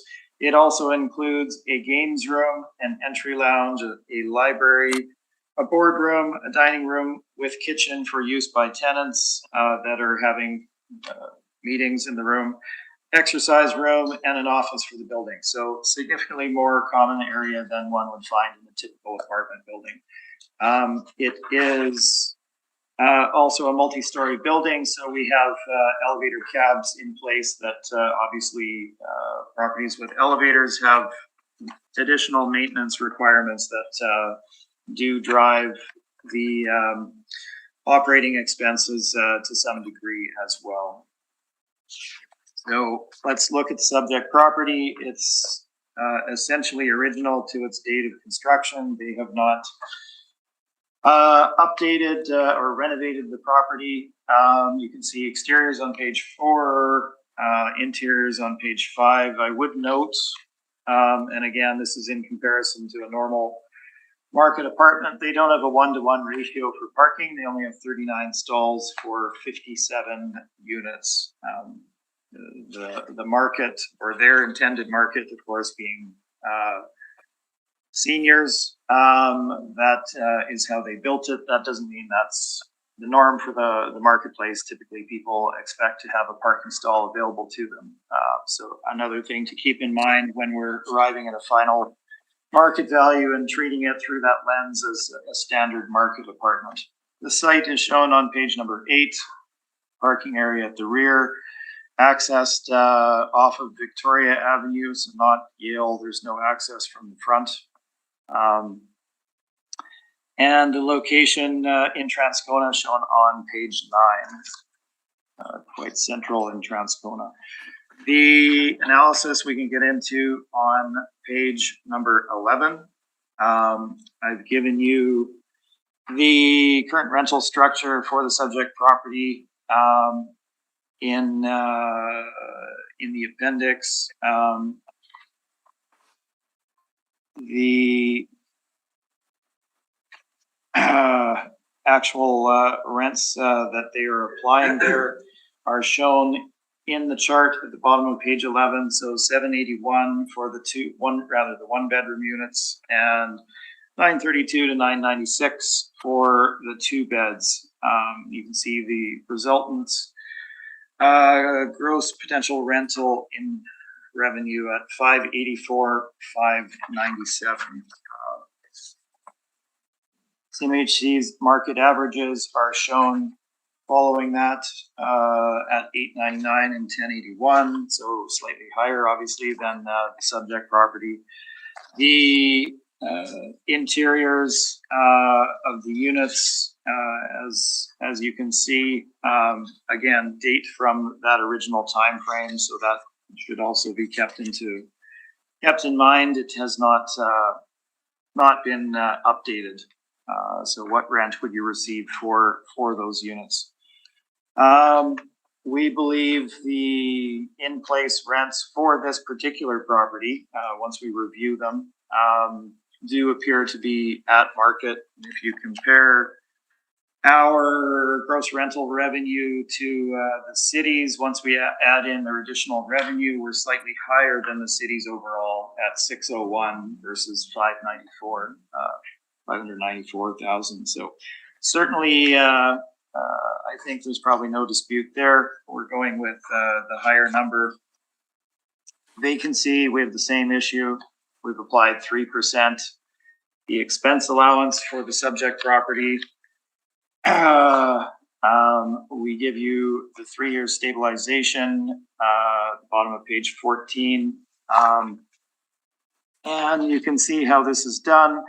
Again, we use 3-year averages.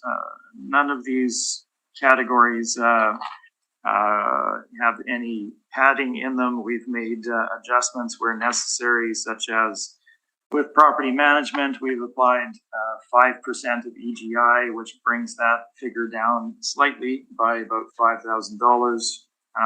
We've averaged out where appropriate the other line items and used actuals where necessary. The repair and maintenance, you look at the actual 3 years, it varies between 72,000 up to 107,000. We've applied a market average essentially of 1,500 per unit, which comes at 85.5. So it's not that there's an excessive amount of R&M applied to the budget either. So all that being said, our final stabilized expense allowance is $356,882, which equates to 58.8%. Now, it should be noted these are just the percentages that translate from this. When we have the actuals of operating the building, putting in place, if you were to make it a standard market apartment, the numbers aren't magically going to drop. They're not going to use less gas, less electricity, etc. Those numbers are all going to stay the same. It'll cost the same to insure it, essentially. So your taxes should be roughly the same as well, obviously. So the expenses are what they are, and we've gone through the effort of bringing them, taking out any potential additional amounts that should not be there. So all that being said, let's move on to cap rate. We are applying a cap rate of 5.5% to the subject property. Now, again, we do have a life lease situation here. We don't have the same situation as in the prior life lease where the individual life lease owners had the ability to trade their life lease on the market. So we don't have that complication. Not that that added a boost in revenue to the other property, but I can see how it can confuse the issue of valuation. That's not present here. They can't do that. You pay your deposit and you get it back at the end. You cannot, you have no control over who gets your unit next or any ability to charge them for your lease. It automatically goes back to the nonprofit entity that owns the property. So that brings into play our commentary with regard to social and affordable housing. Each of you has probably heard this a couple of times, so we'll keep it very brief. I think we have a couple more here today, so it can carry forward. If we look at determining market value for affordable housing, they are not directly translatable to standard market apartments. So there is that complication in determining market value. There are no sales of affordable housing properties on the market to determine appropriate cap rates, nor would you get an appropriate cap rate based on their in-place income and expense being driven by generally rent geared to income and or life lease situations that drive considerably lower rents in most situations. So you can't compare them apples to apples to trades of these on the marketplace because there aren't any and there are no cap rates to compare that to. So what do? You need to look at the standard market apartment transactions and make adjustments for the considerable restrictions and burdens that aren't present for market apartments. That being the risk element for investors. There are rental income restrictions, rental market restrictions, that being smaller pool of tenants, additional operating expenses, physical condition in some circumstances, and disposition restrictions, as well as other factors that can impact the value. There's an expert in the field, Mr. Richard Bolton, an accredited commercial appraiser from the United States, has written a book on this particular topic, valuation and market studies for affordable housing. Before I start this, it's the theory and not the jurisdiction that matters here. And he states, developing a market-derived cap rate for an income-restricted property begins with an analysis of the available rates for similar unrestricted properties. Then these rates are adjusted based on the risk factors that an investor would consider in developing a cap rate. The result is a cap rate based on market factors and associated risks. In the final analysis, tax assessment must take into account the public purpose of the project, the overall benefits and burdens, and the restricted nature of the operating rents, etc. So essentially, you look at the market for normal transactions, and you make adjustments for the risk that an investor would assume. So again, what is the risk for the subject property? It's a life lease, so they have the right to stay in place until the end of their life and or when they exit the property. So there is no possibility of a theoretical investor coming along, buying the property and getting a normal return in any short amount of time, because they have the right to pay that rent that they're paying on a go-forward basis and according to the lease that they've signed. So that summary, again, we'll carry that forward for a number of properties. All of the rest of our commentary here is the same. We have a baseline of 5% essentially for the most recent, most superior properties in the marketplace. We have a typical range of 5.25% to 5.75% for the majority of multifamily transactions in the marketplace. We have two of the main commercial brokerages supporting these ranges in the market from 2016 through 2018, with relatively stable cap rate ranges being projected by each party, that being Colliers and CB Richard Ellis. So taking all of that into account, looking at the subject property, we've applied a cap rate of 5.5% in our analysis to the subject property. And this is summarized on page number 21. You can see our gross potential income is slightly higher than the cities. We have accounted for slightly greater vacancy according to market. The actual expenses come out on a stabilized basis to the amount shown there, and the NOI comes to $250,097.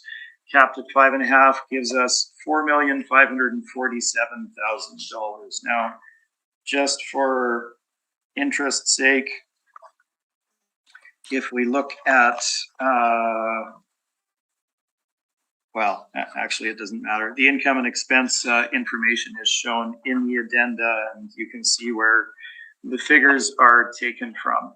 That is my presentation. I think the decision from the last cycle has also been included, which you can see is based on the evidence that we presented, which I also include in the addenda. So A5 through A8. And we've decreased our cap rate marginally from that particular time frame. And that is my presentation. Thank you. Thank you. Mr. Mikulik, questions for the applicant? Yeah, just so on page 12, so for this one here, the rents that you used, did you use the rents that are in place after, like, I guess the discount from the buy-in? Yes, I did, and they virtually match the projections of the city for the property. Okay. Now, how come no CMHC like the previous property? I'm just out of curiosity, just because it is a life lease. Like last property, there was a CMHC market done, and then on this one, you're using the discounted actual rent.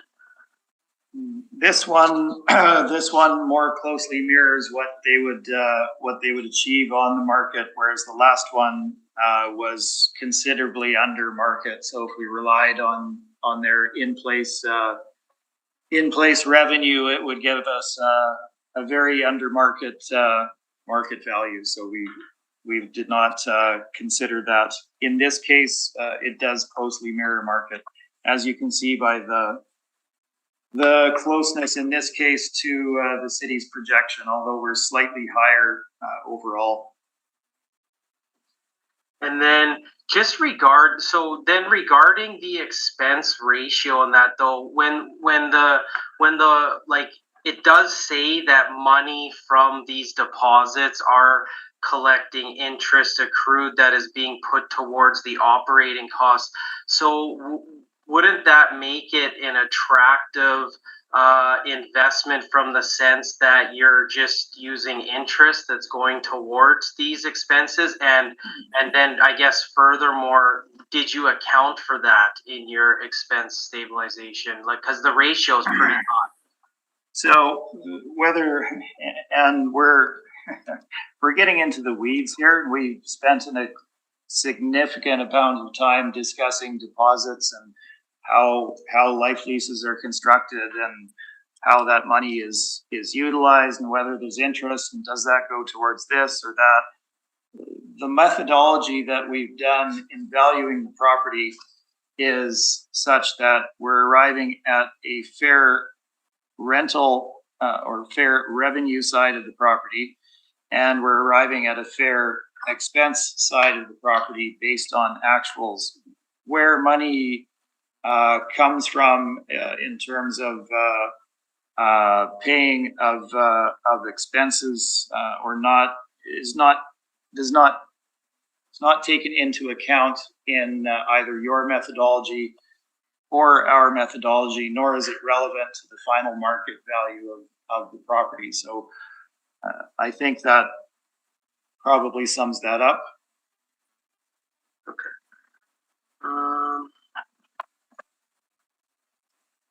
Okay. Other than that, then no more questions. Thank you. Ms. Anderson, any questions? In regards to this property and its location, it was constructed, I understand, by the church, right? As a property for senior parishioners. Is it attached to the church?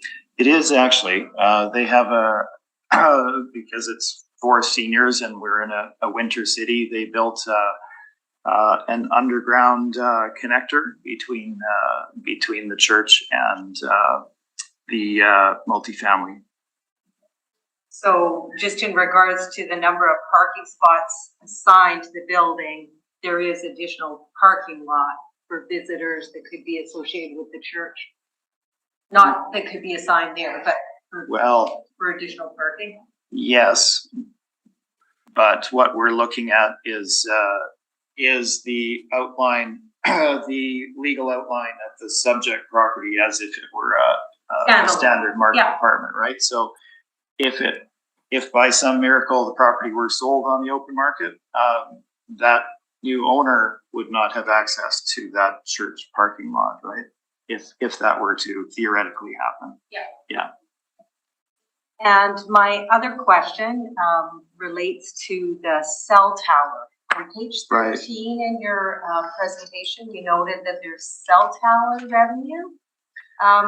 So that's assigned to the apartment, like they noted in their return, right? Yeah, they do have a cell tower on site that's extremely unusual. And essentially you're punishing, it's not a norm and it shouldn't be taken into account as a regular contributor of revenue to a normal market apartment, as 99.9% of them won't have that. And it's movable, right? It's not a permanent fixture such as parking is always going to be there. If there's a better tower that's developed nearby, they can move to that location. Okay, so then you didn't include it I did not. on page 13 in your, okay, Correct. that's why? Yeah. Okay, thank you. Thank you. Mr. Merritt, any questions? Yeah, just to follow up, in regards to, Ms. Anderson's, the cell tower. So neither party has taken it into consideration, okay, so. Correct. Okay, so, but you're, the city's at 2% vacancy and you're at 3%, so, it's a minor point, but, you know, it's part of the revenue. So how can you go, you know, where did you get your 3%? Okay, so let's look at that. So I guess equally, I would, if we look at and I know this wasn't your question, but I'll point it out. If we look at the city's 2%, there is no backup for that in their brief. So 2% is an extremely nominal amount of vacancy. I could do the math and show you how many number of months that would be a vacancy on a single unit, but I did not do that. If we look at my brief on page number 14, and you look at the CMHC vacancy stats, so this would be zone 8 Transcona, and we have 1 and 2 bedroom units. So the 1 bedroom units are showing vacancy as of October 2020 on average at 6.6% in the Transcona area with a high degree of reliance, and 8.7% for 2 beds, again with a high degree of reliance. So significantly above the 2% the city allows. We're not projecting 6 or 7 or 8%. We're making a marginal adjustment to 3% to reflect the norm, closer to the norms in the market area that we're in. And in your presentation, you have other income, close to $24,000. What is that? Oh, perhaps I did include the cell tower. Yeah. Looks like I did. Okay. I believe it says you did, but I don't think it's in your valuation, Mr. I did actually include it. Yeah, if you look on page 21 now. Oh, yeah, other. Whether that should be included or not is certainly a good question. It's there. That presumably they have a lease in place, so I have accounted for it. And I haven't applied vacancy to it because you wouldn't have any impact on that particular revenue source. So that is the cell tower then? That is the cell tower, yes. Okay. My apologies, I didn't glance through this in advance. So again, so your effective gross income would probably be close to the same then? 24? It would be a lot closer, yes, yeah. If you remove that, yeah. So the other thing that jumps out is the expense ratio of 58.8%. Okay. Which, you know, affects the NOI. Yes. So it seems to be high expense ratio. And the other thing that comes into play is the cap rate of 5.5%. Right. Whereas we look at the other properties that we're dealing with, they're a little younger than this particular one. So I'm just wondering why you go to, if you've used 5% in the previous two, why you're going to go to the 5.5. Certainly. So should I deal with the expense part first? Sure. Okay. So if we look on my page 14, we've given you the 3-year history there. And the actual Actual operating expenses for the property range between $350,000 and $375,000 over the prior 2 years, 3 years rather. Pardon me. We've adjusted those where necessary based on market norms, which makes some very marginal changes. That being a slight reduction in property management amounts and a slight reduction from the R&M average based on a $1,500 per unit, which is very much a norm in the marketplace. You see below that, you see above that, but 1,500 is certainly a good benchmark to use, acknowledged by most parties. The expenses that they have, I mean, they are what they are. It wouldn't change your water, your gas consumption, security, property taxes, etc. If it were owned by a private operator, I don't believe. So the expenses are what they are. They do vary, obviously, building to building. We have a tower here, which does have a double elevator cab. That adds to your expenses in a property such as this. And the expense ratio percentage, of course, is one figure. We, broadly speaking, we see, call it 35% to slightly over 60% in the market as kind of a range. You may see slightly outside of that. 58.8 is on the higher side, but again, we've made any adjustments that are necessary there in order to bring it back to norms. The capitalization rate issue. So let's look at the subject property again. I did mention the life lease aspect. From a theoretical point of view, which is what we're doing here, if we're looking at a purchase of this property, each of those residents stays there until their demise or until they exit the property in another manner. At which point the new owner could take back control theoretically of that unit if the agreement allows them to do that. That could be any period of time, right? So you can't buy it and expect to get it back to a normal operating situation within, say, 2 to 5 years or something of that nature. Even if you did that, if you were to buy it and expect to get it back within 2 to 5 years, you'd still add a premium to the cap rate that you would pay in order to wait for that period of time to get an normal operational situation. So significantly complicates it. In this case, the building's built in 1990. It is in Transcona. It is original to that date of construction. It is underparked, and I've gone through all of my other descriptors with regard to the need for an increase in cap rate, which would apply. The other properties, I did make an adjustment to 5. Well, that was an adjustment. I applied 5% in one situation where we have a bit more of a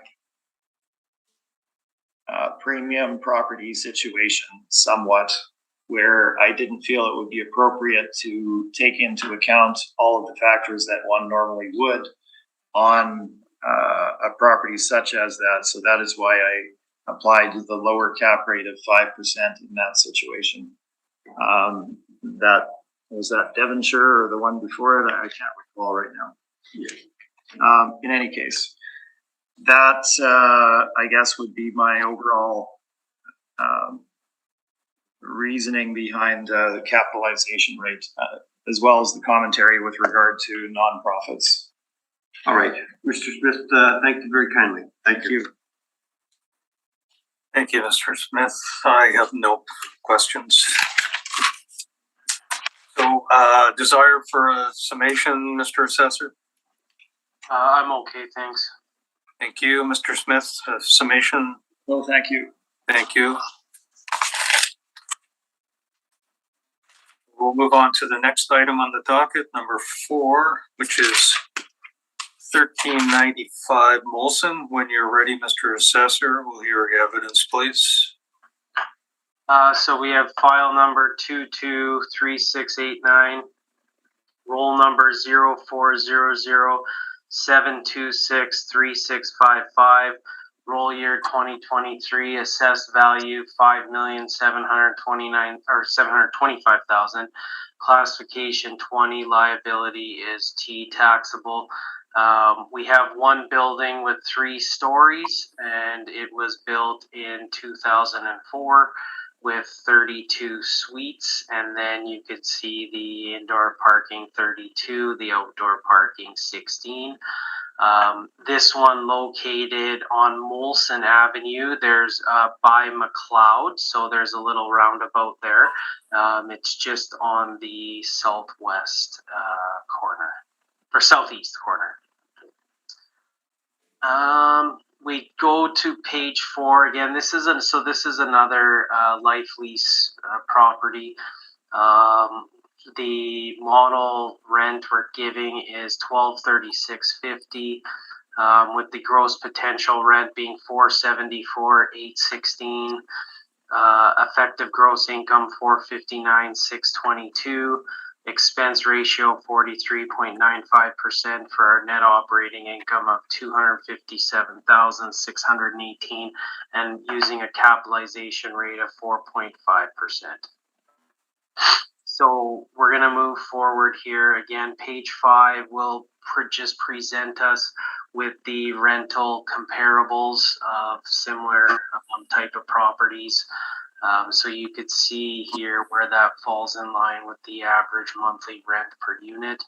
And then presented is the workup similar to the prior life leases that were being discussed. So this one I had marked as Zone 7, East Kildonan this time, because it is west of Highway 59. So that's the market region I chose for that. And then you could see our workup here. Our model's coming in at 100% of market rent on this property. So we're still at market, even though we're not technically below like the others. If we scroll on now, I'll just take you, so page 13 and 14, we're just from their write-up on the website, just regarding that it is a life lease complex. And then it just gives you a description of the amenities on the property, and then what the advantages of these life leases are. They just have a write-up. I mean, it's things we were talking about prior. In terms of the buy-in, I don't know what that is for this place. And they don't really go into description on, say, how that's being used, in terms of where it's being held and how it's accruing interest, and are they applying that to operating costs.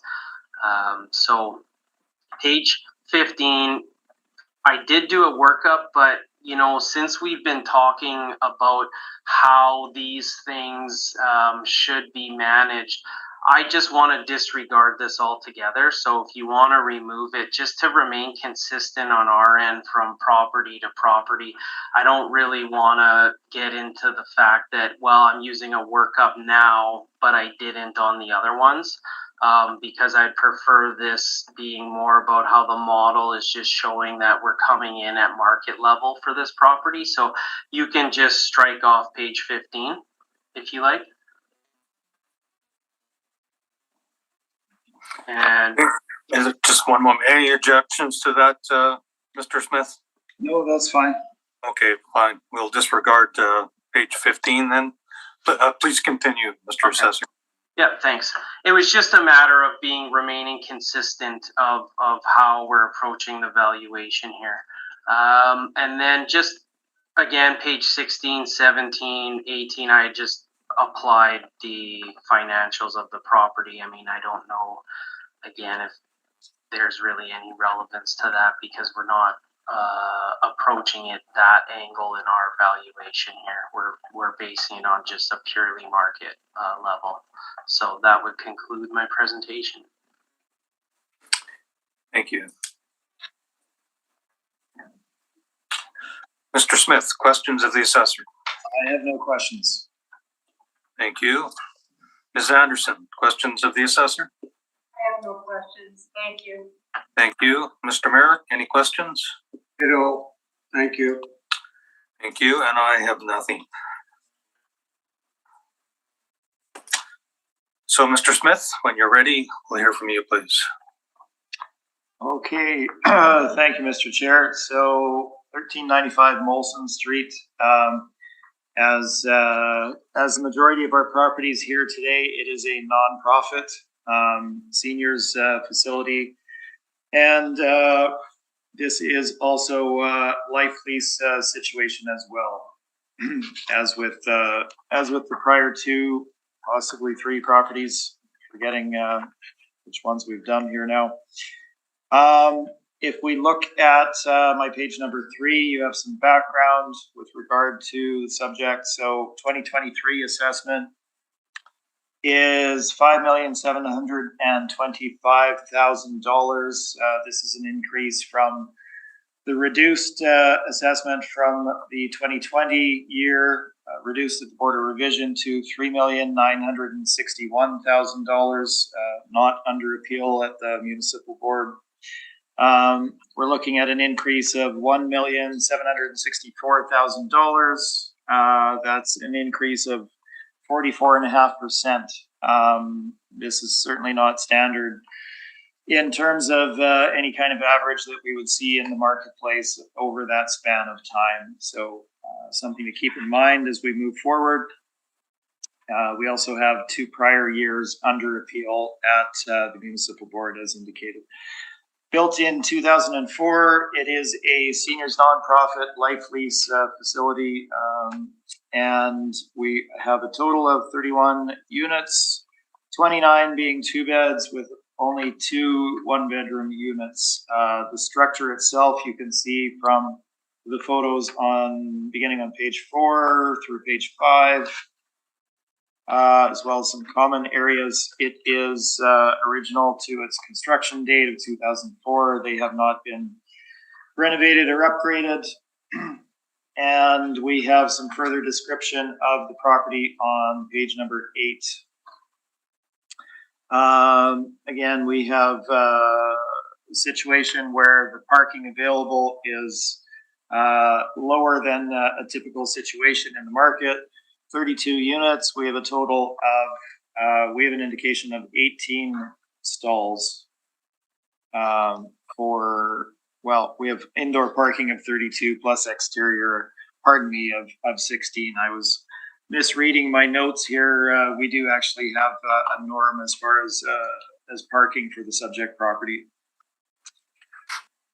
The site is shown on page number 9. As well as the location on page 10. We do a bit of a description again with regard to leasehold interest in the life lease. On my page number 11 for you there to see, again, this is the same situation as the prior one. Each tenant does not have the right to sell their interest in their life lease. They cannot profit from it. The deposit goes into the corporation and comes back out to them, but there is no selling of any interest either by the corporation or by the life leaseholder themselves. The methodology, let's move on to the valuation. The subject property certainly has strong rents. They are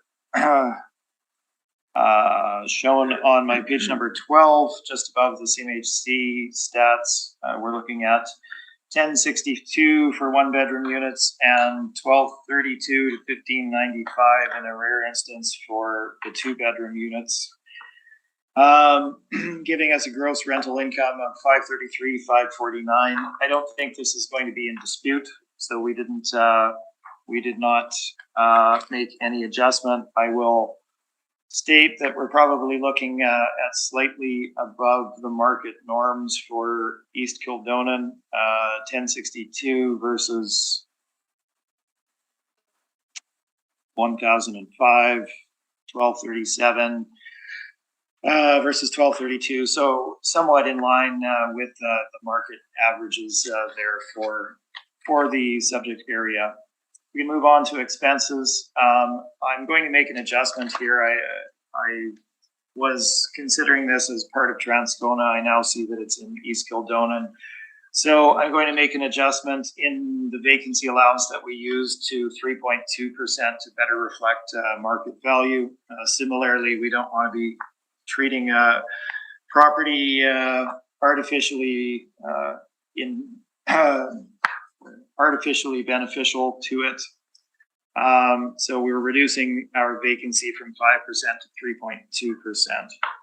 3.2%, which matches the city's vacancy allowance. The expense allowance for the subject property, we only had access to 2 years of history for the subject property, that being 2020 and 2019.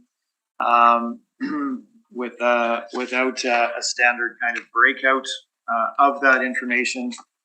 So what we've done is average the 2 years, which gives us an overall expense allowance of $269,024, which equates to just over 53% of EGI. If I flip forward to the addendum materials on page number A3, you can see where that information came from. It's all the normal categories, and they don't have any extraneous expenses that should be removed. So that is where the information comes from. Fortunately, we didn't have 3 years on which to base this. So our best methodology, I believed, was to just average the two, which is where we get our 269,000 from. Similarly, our discussion on cap rate we've already had. I won't go through it again. Exact same situation as the prior property. We do have a life lease situation here. Any astute investor would take both the nonprofit affordable housing aspect into account, as well as the life lease nature of the subject and the restrictions that would place them under on any purchase. So we have applied a cap rate of 5.5% on that basis. I will again point out the ranges that Colliers and CB Richard Ellis state for properties such as this are in that neighborhood of 5 to 6% for 2020. And the low end of the market representing the best properties for most recently constructed, most in or premium properties in the market are trading in and around 5%, as we showed from our chart on page number 15. So the application of 5.5% cap rate takes that into account in the valuation of this property. So on my page 20, this is summarized. Again, I've made the adjustment to 3.2% vacancy from 5. This gives us a vacancy allowance of $17,073 or $74. Effective gross income of $516,475, an NOI of $247,451, capped at 5.5, gives us a market value of $4,499,000. And that is my presentation, and I'm open for questions. Would you just repeat what your revised value is, please? Yeah, absolutely. So the final market value is $4,499,000. Thank you.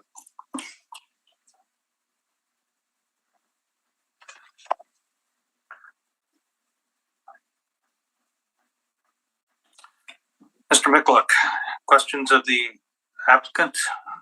Just similar lining to previous life leases that we had discussed.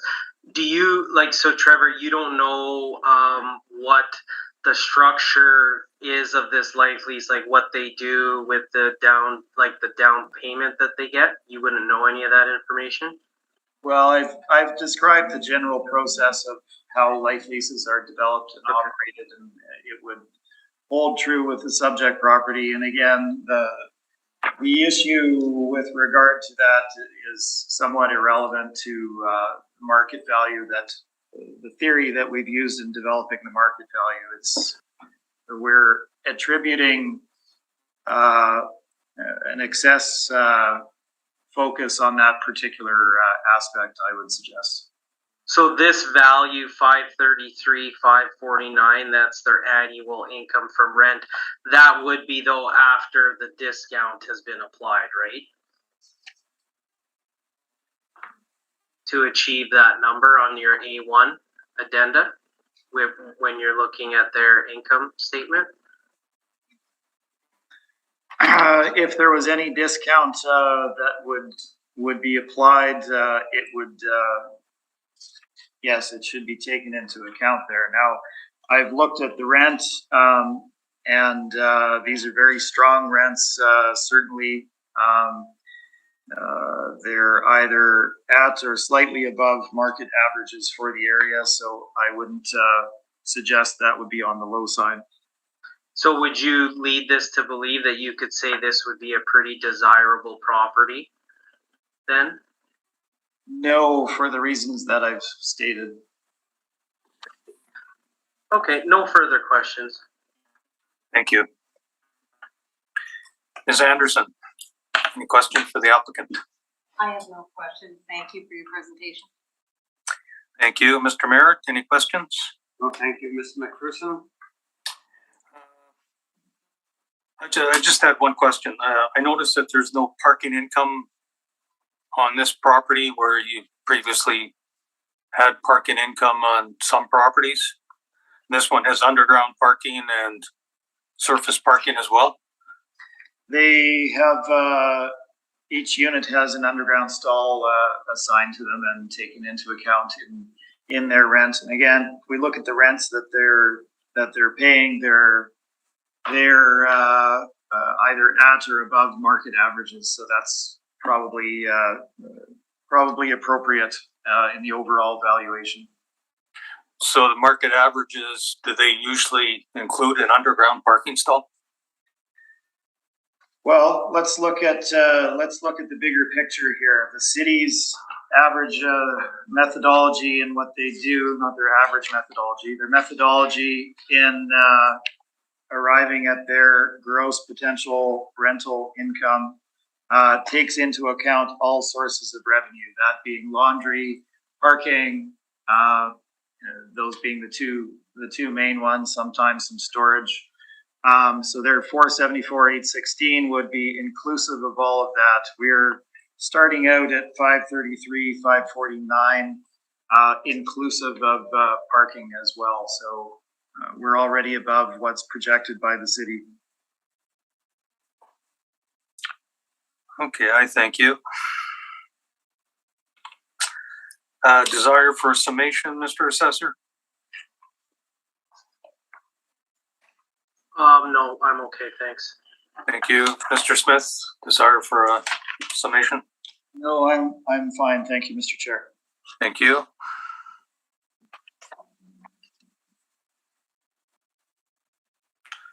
So we can move on to the next item on the docket, which would be item 5, 790 McPhillips. When you're ready, Mr. Assessor, we'll hear your evidence, please.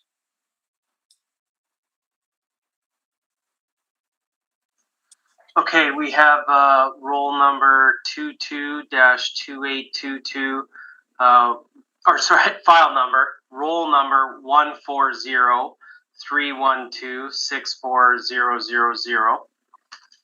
Roll year 2023, assessed value 1.453 million, classification 20, liability T.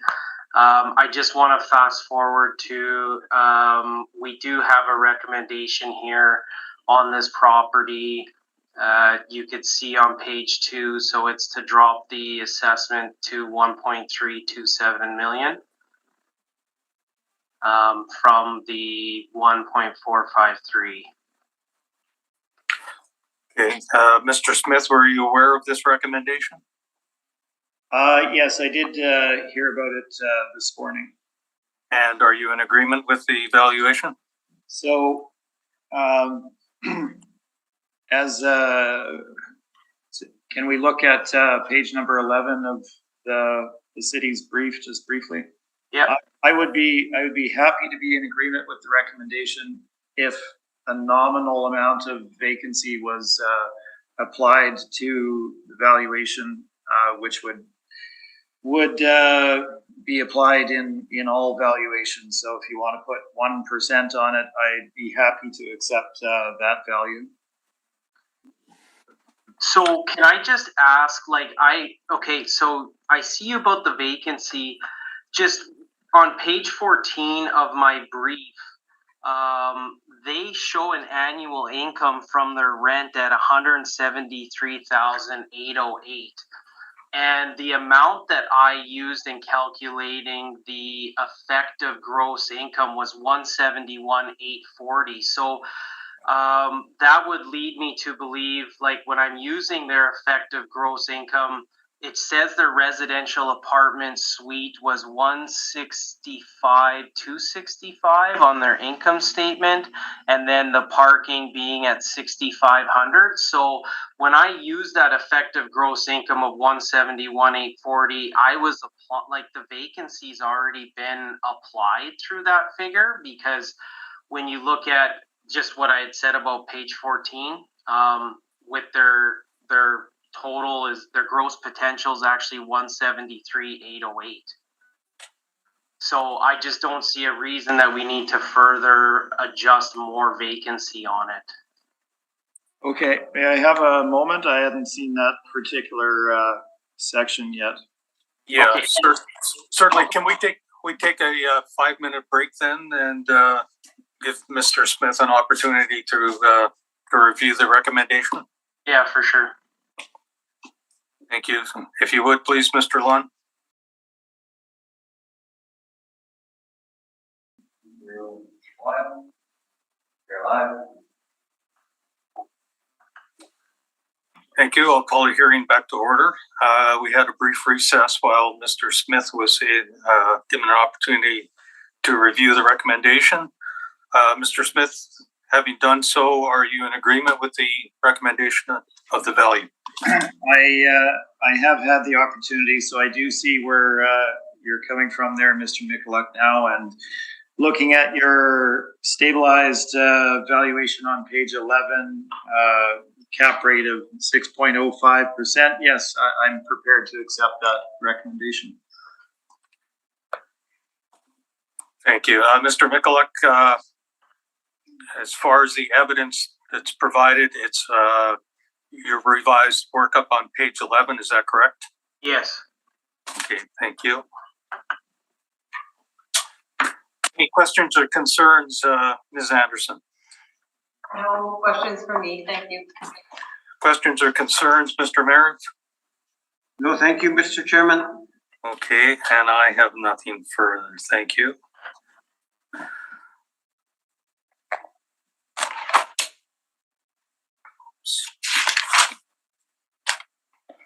Bring us to item number 6 on our docket, 607 Leela. When you're ready, Mr. Assessor, we'll hear from you, please.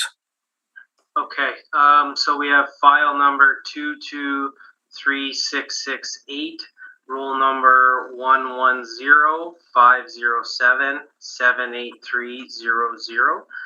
Roll year 2023, assessed value 3,314,000, classification 20, liability is taxable.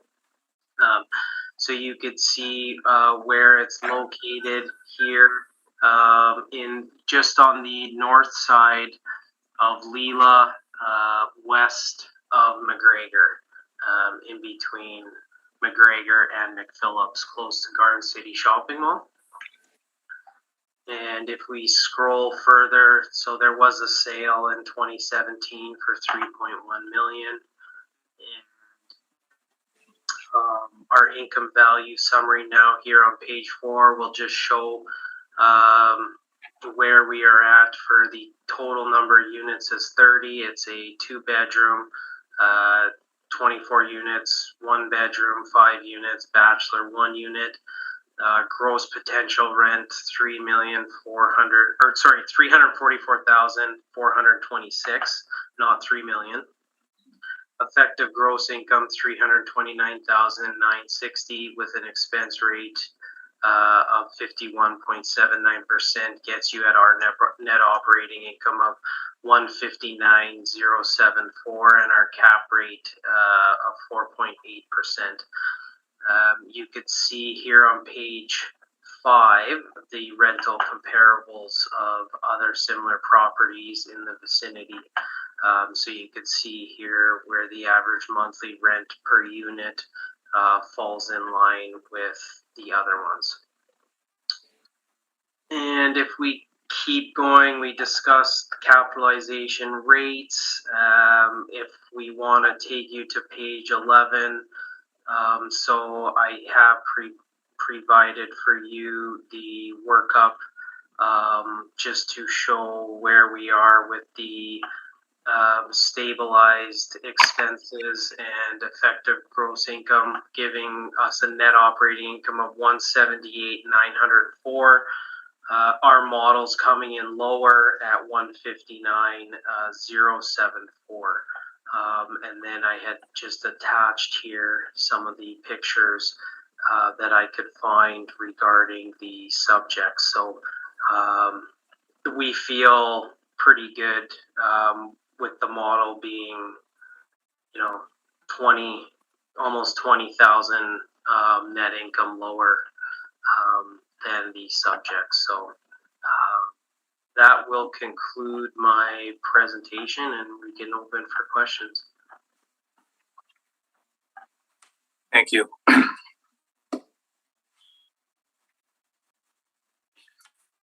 Mr. Smith, questions of the assessor?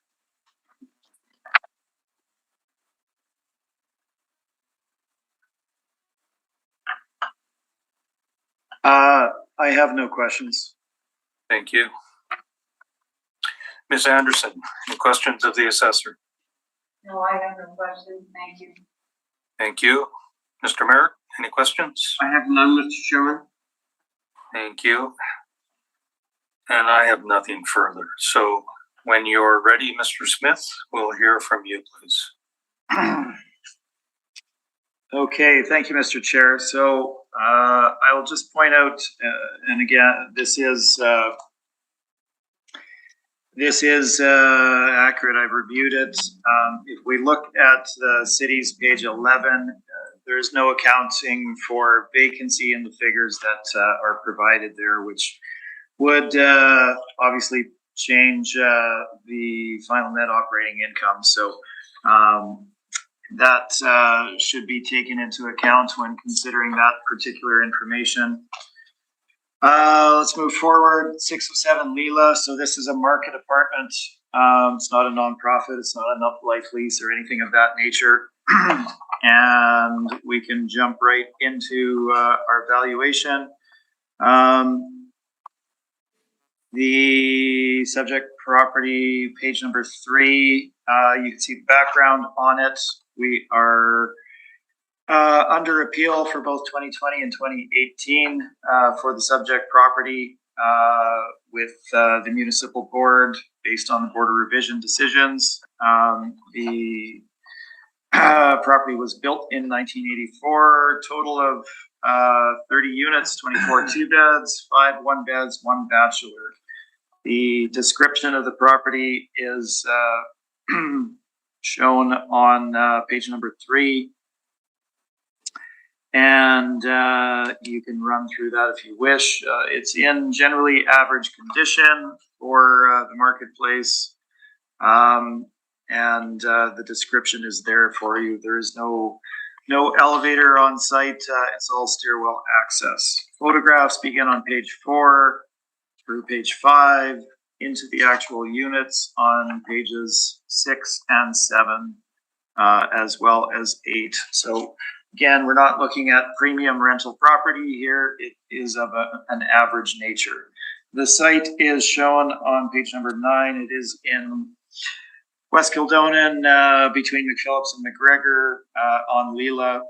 You can see the actual site on page 9, with the location being shown on page number 10. Let's move forward into the actual valuation. So rental rates for the subject property.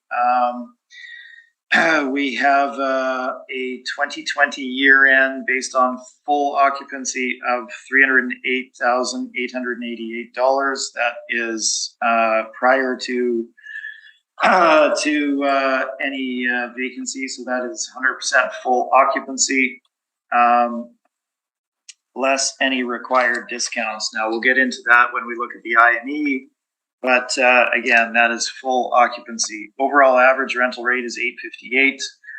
Rents by unit type are $565 for the single bachelor, $766 for the 1 bed, and $888 for the 2 bedroom units. If you look at the CMHC chart there, you can see it in comparison to the marketplace. And then we provide you with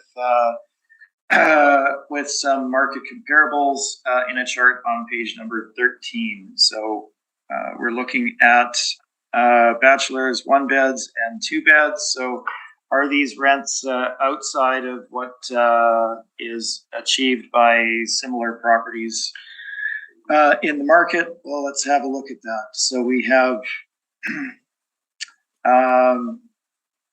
bachelor rents of $550 and $621, and we have 1 bedroom rents ranging between $659 up to $850. I will grant you some of these are not in as strong a location as the subject. Some of them are. If we look at 30 Valhalla, renting at $819 for 1 beds, that's a superior property to the subject. Moving into 2 beds, we have 723 and 814, a little less information, obviously. And the subject is renting for $888. The rents that are in place are registered with RTB. They don't have the option of adjusting those beyond the scheduled RTB increases that everybody in the marketplace gets. So any astute investor that is looking at a purchase of this property is going to base it on the in-place income and expense, not the theoretical what could be achieved on the marketplace valuation model. So the rents that are there, they are supported, and they're not changeable. So we believe that the in-place rents are reflective of market for the subject, and we're running with gross rental income of $308,888, to which we add the parking and storage revenue. We move on to the expense side. Subject property had vacancy of 3.7% in the reference year. We've applied the 3.2%, the same as the city.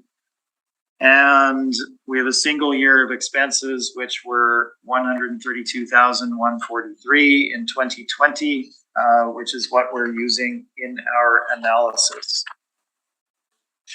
This is summarized on my page number 20. So you can see the gross rental income plus the parking and storage comes to 310, less the vacancy of 3.2%. Brings us down to an effective gross of 300,509, less the expense allowance of 132,143, gives us an NOI of 168,366. Pardon me. Following that, obviously, we need to select the capitalization rate.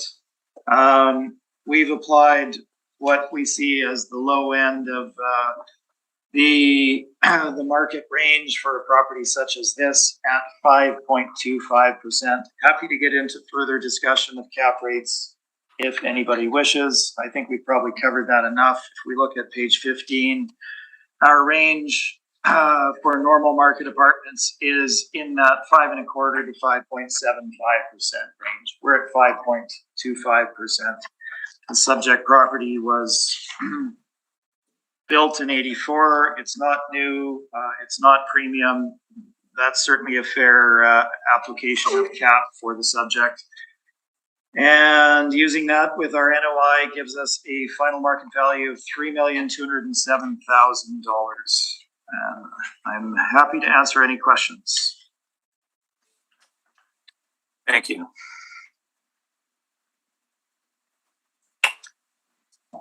Mr. Mikulik, any questions of the applicant? Yeah, just Trevor, you had mentioned the vacancy. Now on page A3 of your addenda, the gross potential suite income at 100% occupancy says 330,540. So just in my calculations, like, was I wrong in using the 309,995 as effective gross income? Just because I know you had deducted vacancy off that number, and when I look at A3, it says the gross potential suite income was 330,540. So did the owner make an error, or is there something missing from that? No, so it's not actually an error. And I'll direct you to this.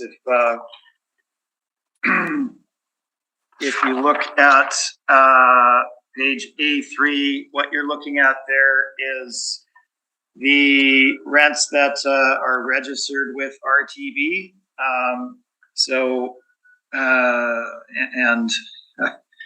I didn't go through the calculation that he's indicating here on page A3, so I'll assume that that's accurate. But I've worked closely with this particular property manager over a number of cycles, and what he's indicated to me that he does, and the vast majority of managers in the city do, is they apply for the maximum amount of increase that the RTB allows them every year. But in many circumstances, they're not able to achieve that rent because the market doesn't actually support it. So they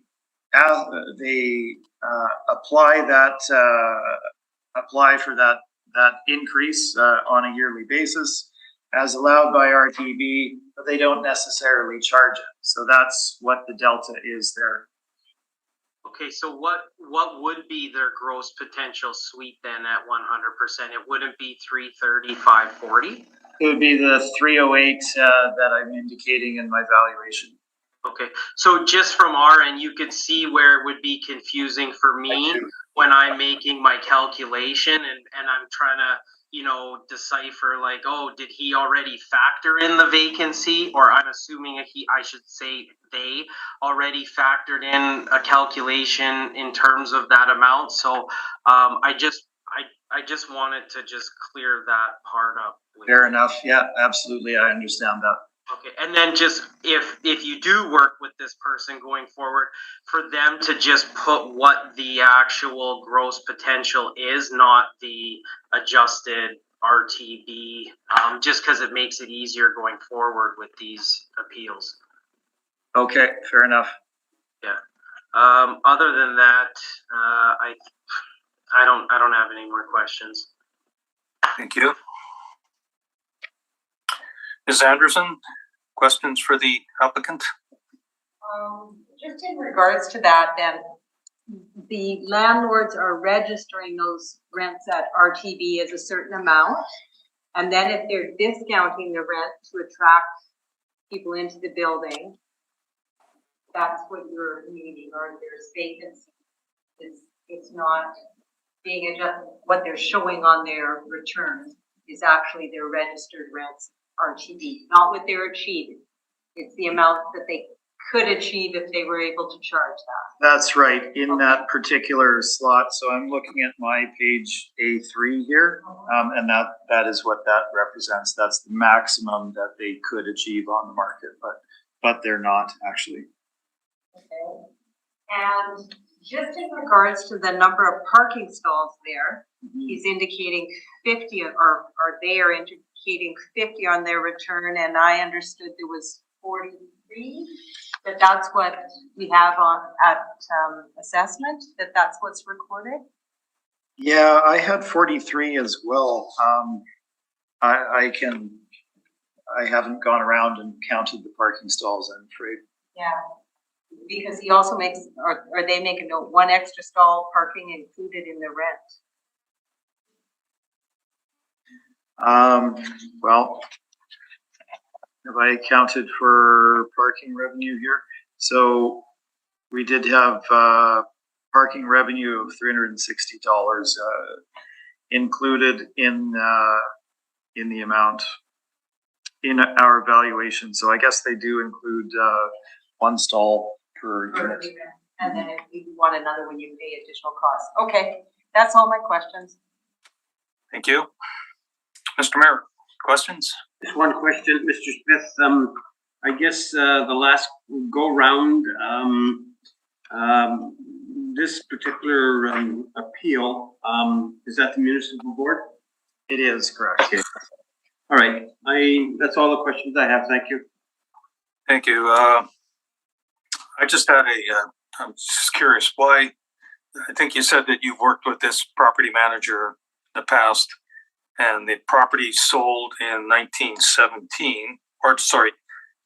2017. And why would you only have 1 year of expenses available to you? That was all that was available to me in the online system that the city had. For some reason, that was all that I was able to download. Whether they didn't get properly scanned in, I think if you look at the city's material, they receive them every year.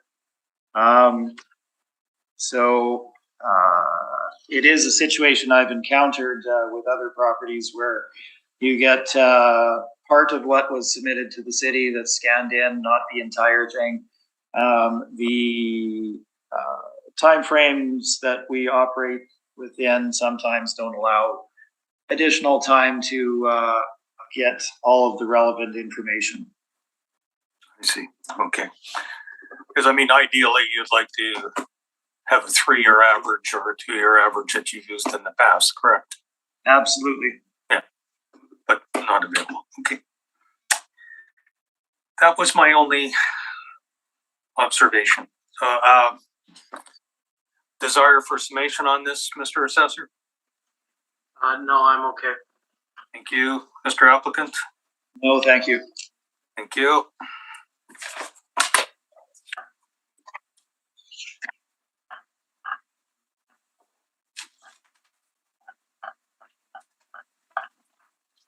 So that will bring us to the next item on our docket, which is 113 Market. Item number 7. So when you're ready, Mr. Assessor, we'll hear your evidence, please.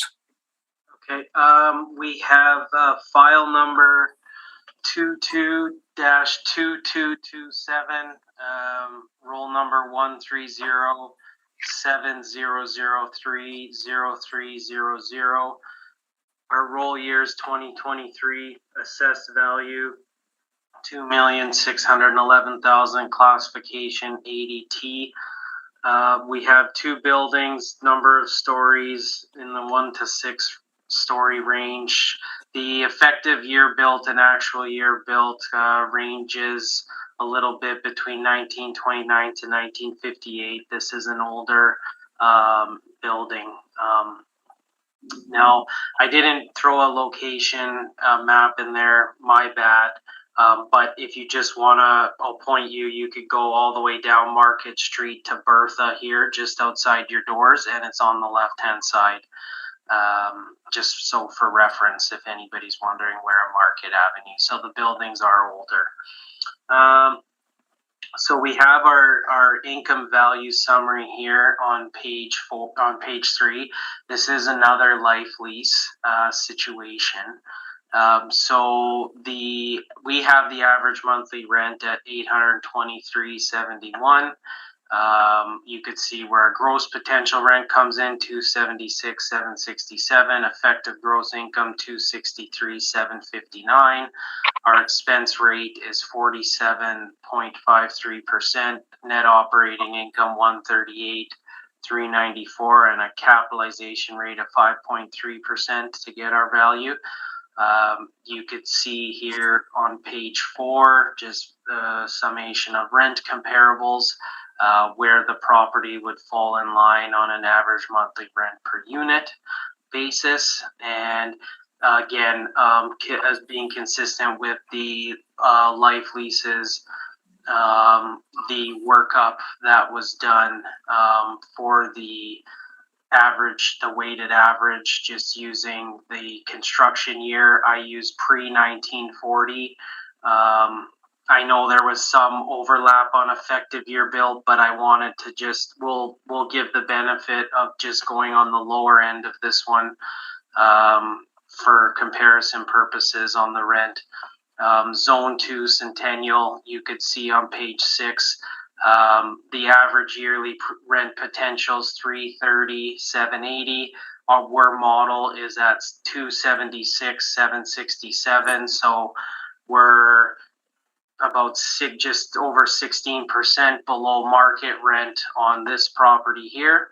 And then the capitalization rates, which we had already discussed prior, and then just the included income statements. But again, there's no calculation using this on our end.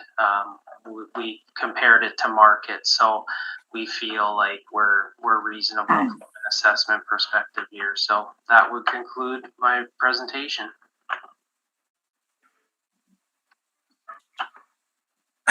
Thank you.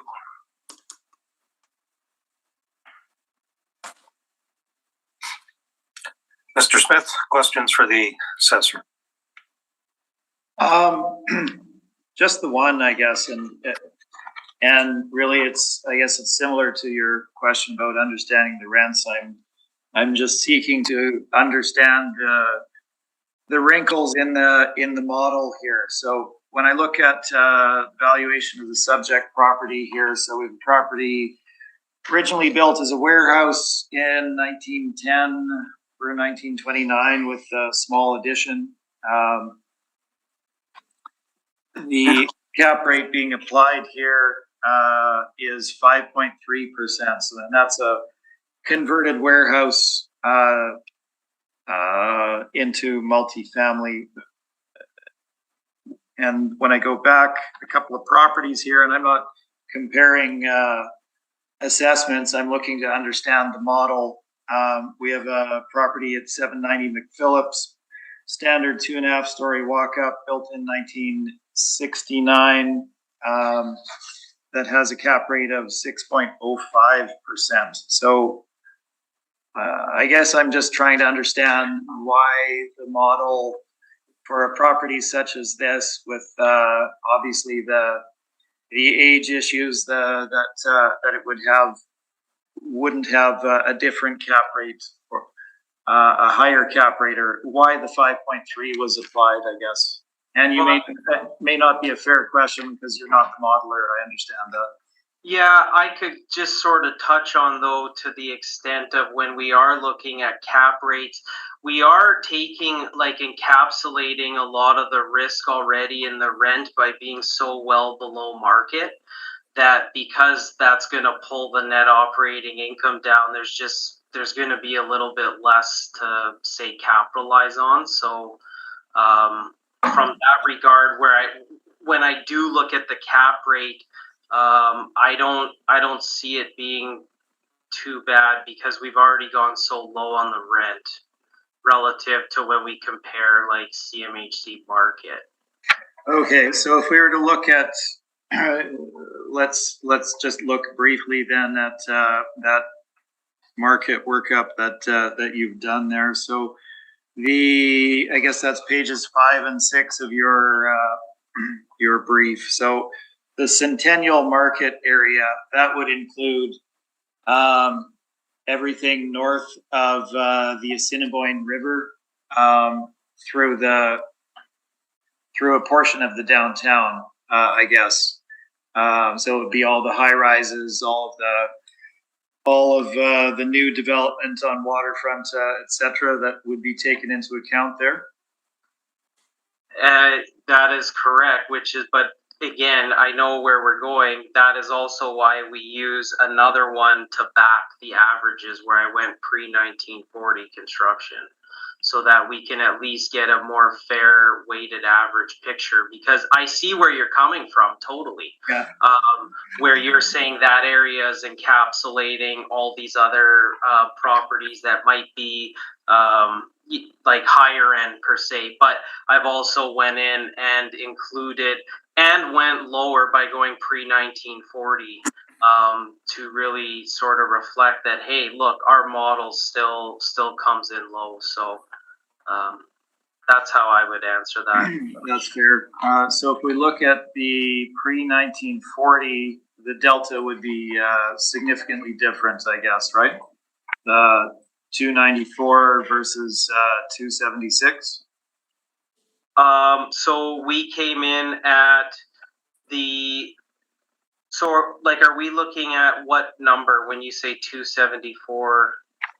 So sorry, when I look at page 5, okay, the yearly total for pre-1940 for the subject property using the average rents from that pre-1940 per unit type gives us 294, 648 with the model at 276. So it's not really 330 to 276 is all I'm suggesting, I guess.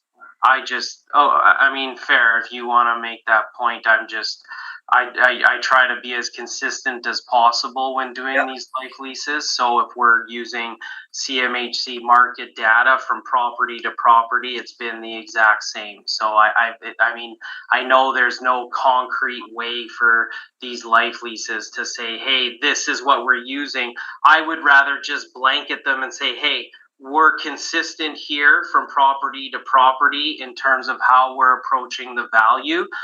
It's not just like, well, this life lease, I'm going to use their income because it kind of fits whatever, like the profile. Do you know what I mean? I do know what you mean, yeah. And I'm not meaning to spring this on you because I didn't know that was what was involved in your valuation, but this isn't actually a life lease property. It's a housing co-op. Okay. There is no buy-in for this particular property. Okay. I don't know if that changes the valuation or what. So I will say then we would still do our standard approach to CMHC market similar to like a Manitoba housing, where we would look at the market like go to market similar to what I did. Okay. Those are all of my questions. Thank you. Thank you. Ms. Anderson, any questions for the assessor? No, I have no questions. They've been answered. Thank you. Thank you. Mr. Merrick, any questions? Chairman, yes, I do.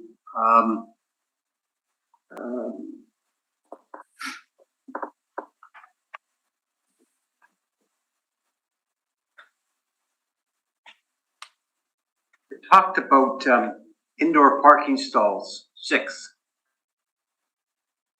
Does that have indoor parking? I mean, I haven't inspected it. I'm just assuming based on what's shown here that it would. I don't know if Trevor may be able to answer that question if you've inspected it. Do you know? I do. Did you want me to answer now? Yes, please. Okay, so I don't know if my photos show it. Actually, it does. Okay, I'm not into yours Okay. yet. So, There are does 6 it look indoor like parking there's stalls. indoor parking? There is some very unusual 6 stalls of indoor parking for the property, yes. But there's a total of 28 units in there. Correct. So it's lacking parking. Yes. Okay. What else did I have? Oh.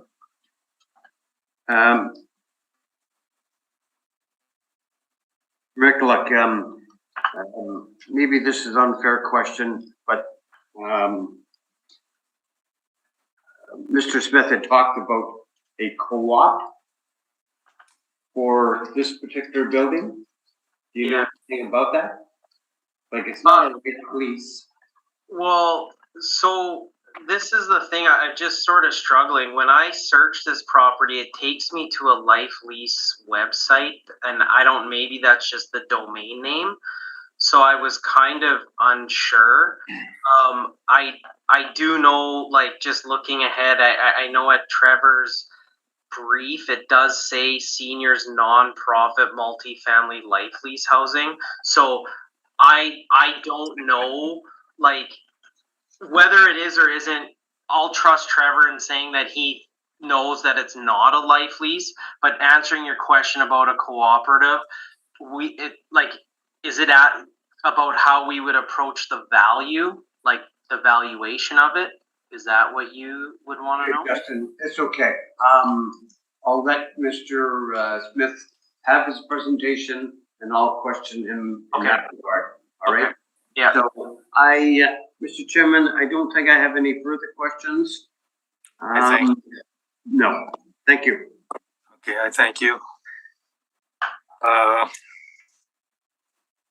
You haven't accounted for any parking income.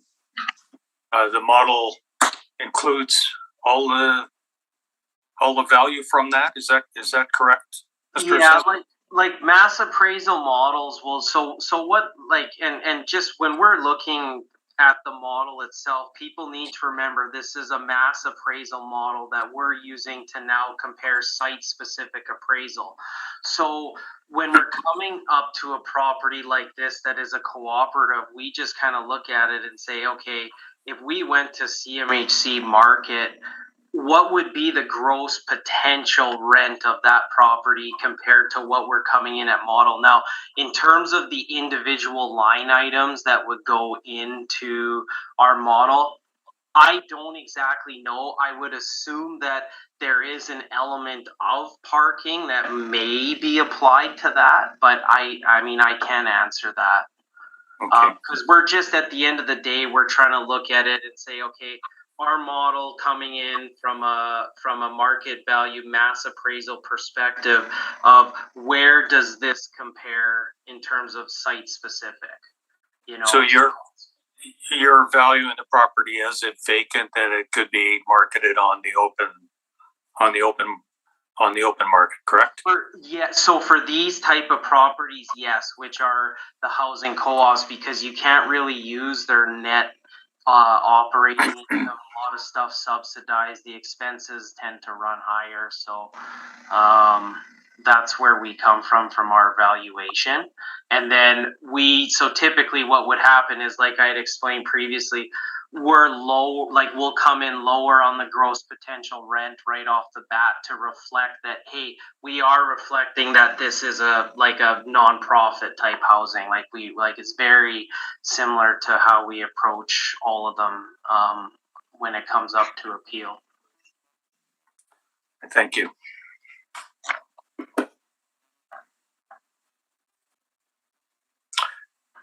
Okay, Mr. Smith, when you're ready, we'll hear your evidence, please. Certainly, thank you, Mr. Chair. So property that we're dealing with is 113 Market Avenue. I will start by apologizing for the typo that's shown on page number 3. It is not a life lease facility. It is a cooperative housing for seniors.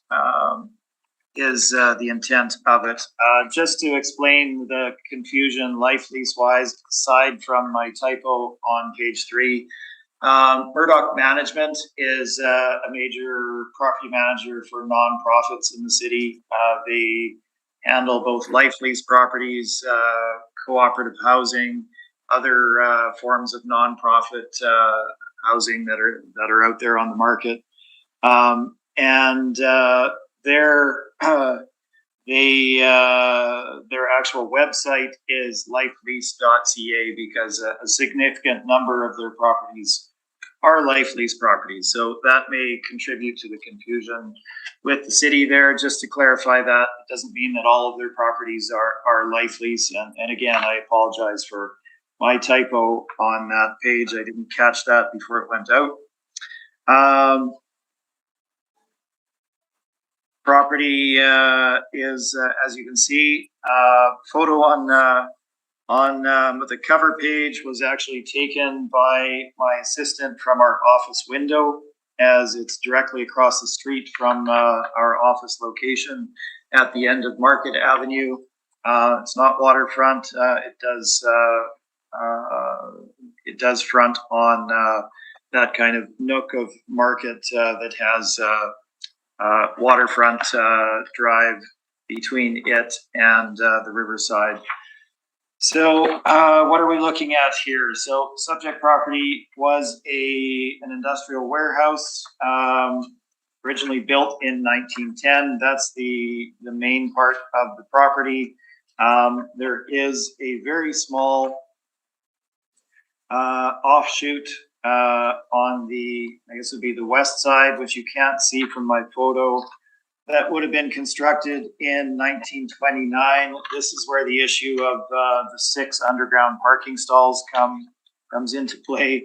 If you look at, and I wish I had a photo from the street front, but I don't. If you look at my page number 4, you can see the underground area in that property. It was something to do with the manufacture of whatever they were manufacturing in that building, that they, obviously not at that time, needed underground parking, but they needed an underground area for however they were conducting their manufacturing. Property was converted in much later time to multifamily, and they've taken advantage of this by utilizing it for some on-site parking. Again, there is only a maximum of 6 stalls that can go in there, and I've inspected it. It's very cramped, difficult to turn around in. It's not a drive-in, drive-out situation. It's present, but I wouldn't say it adds a lot of value to the subject.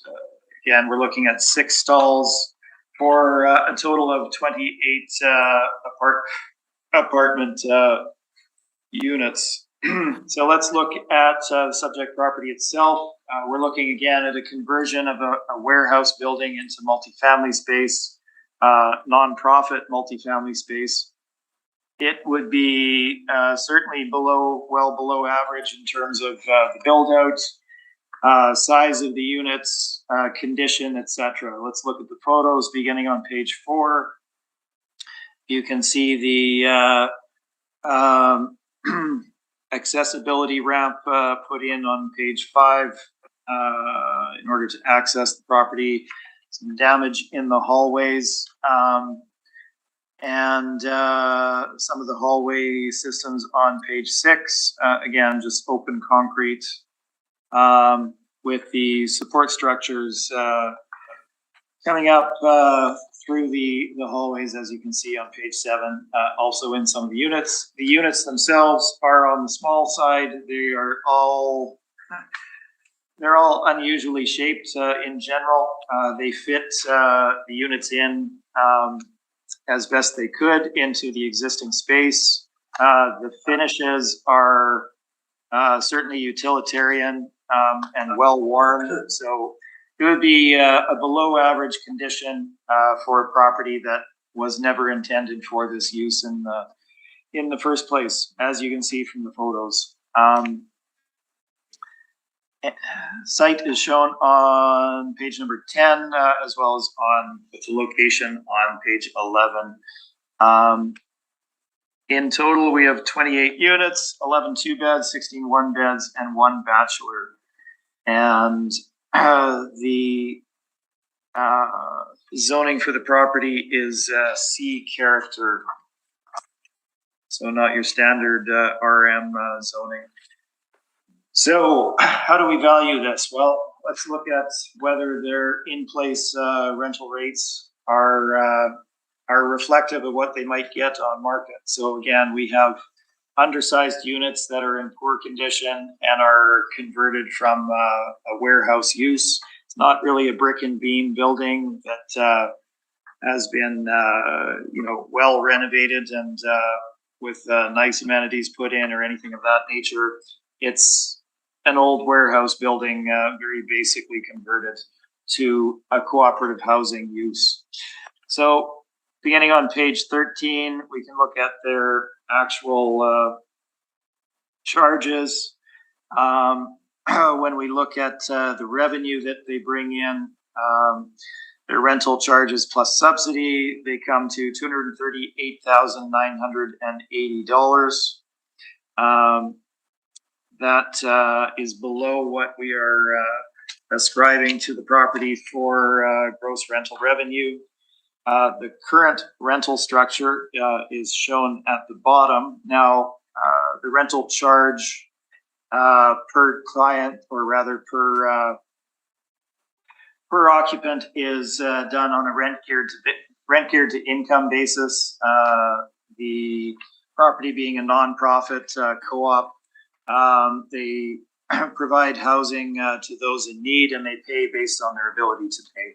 So what they bring in doesn't necessarily reflect what the rental charge is. So their set rental charges intended to reflect market are shown at the bottom of page 13. The bachelor being at $620, 9 of the 1-beds at $733, etc. So you can see the range there going up to $950 for 2-beds. This gives us a gross rental revenue of $282,852. I will, in order to shorten this up briefly, point out that this is above what is projected by the city for the subject property. So we don't really need to run through the CMHC averages. They are, that is the rental charges that they have, indicative of what they could achieve on the market for their particular property. Let's move on to the expense side. We're certainly in agreement with the 4.7% vacancy for the subject property, and we provide the actual expenses stabilized on my page number 16.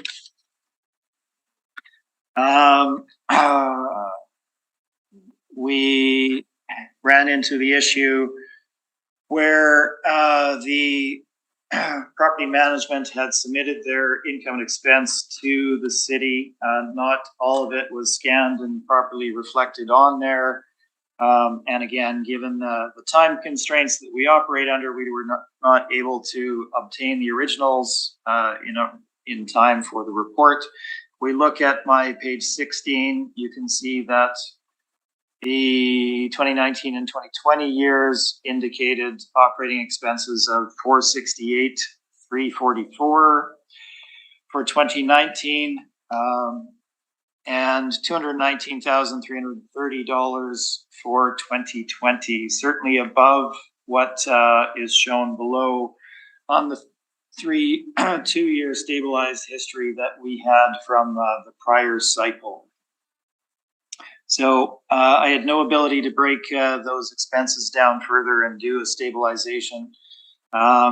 If we look at those amounts, they're certainly higher than each of those years of 2016 and 2017, as well as the stabilized amount for 2018. You can see how that stabilization was done.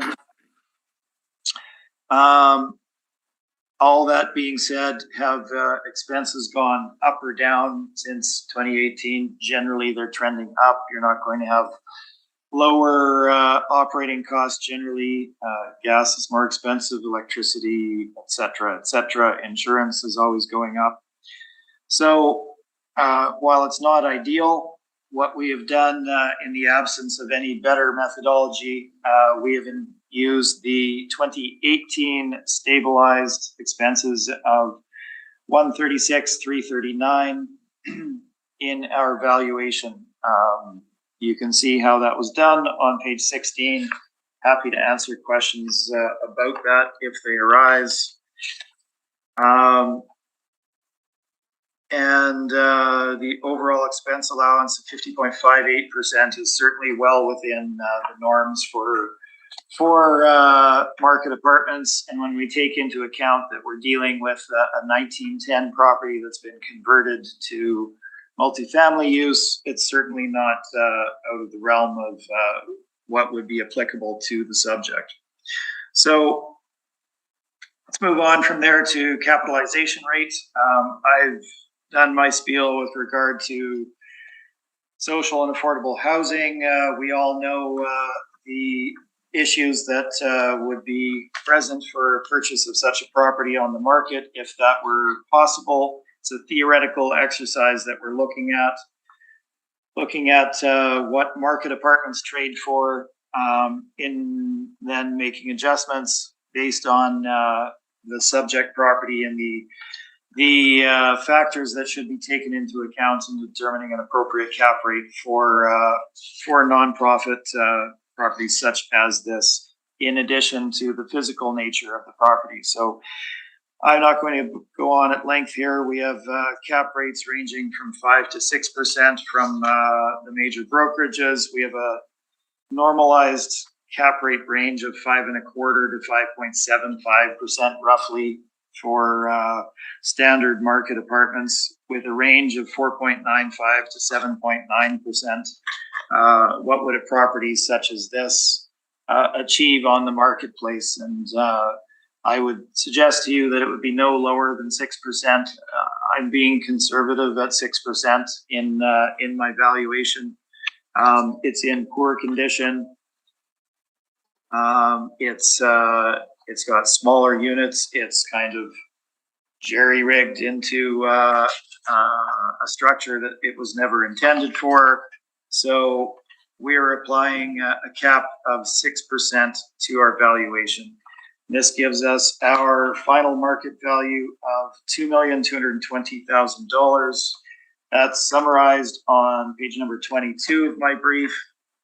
And the income and expense is included in the addenda for you to review. Happy to answer any questions you might have. Thank you.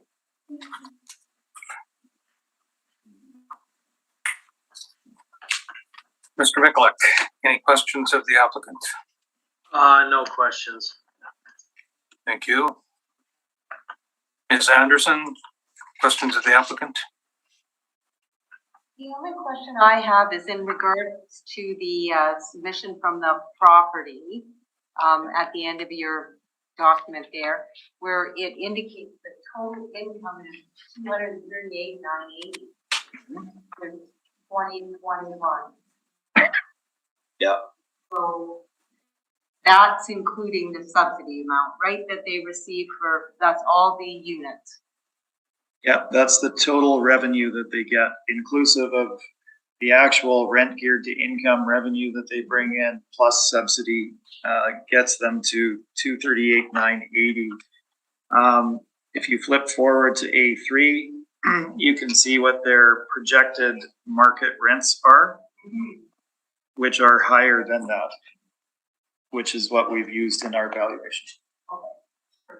Thank you. That's all my questions. Thank you. Mr. Merrick, any questions? Yes, Mr. Chairman. Mr. Smith, this is a non-profit co-op. It is, yes. So how do people get in there? Is it based on their income? It is based on their income and their needs. So they would make application with, their last pay stub kind of idea, and what their so that the co-op board would know that they meet their requirements. So you have to be in need in order to get accepted into it. So the board, does it consist of the tenants? It does, yes. I'm not sure if there's an outside, outside involvement. Sometimes there is. I'm unaware of the tenants. So who pays the subsidy? The province or the city? Believe the subsidy is from MHRC. Let me just see if they note that in their documentation there. So on page A1, it just says subsidy. Generally, MHRC is the main funder of subsidies for nonprofit housing such as this, but I don't see it detailed in that particular page unless the city has it in their information. I don't want to speculate. In your estimate, has this probably gone down in value? Right. In relation to the 2020 assessment. Just generally speaking. Has it gone down in value? I would say that it's probably maintained value. We're not basing again our assessment on the Board of Revision's decision from 2020. I see that it was higher than where we're at here. My value would have been different than what they arrived at in 2020, as is our 2023 value based on actuals as well as market input.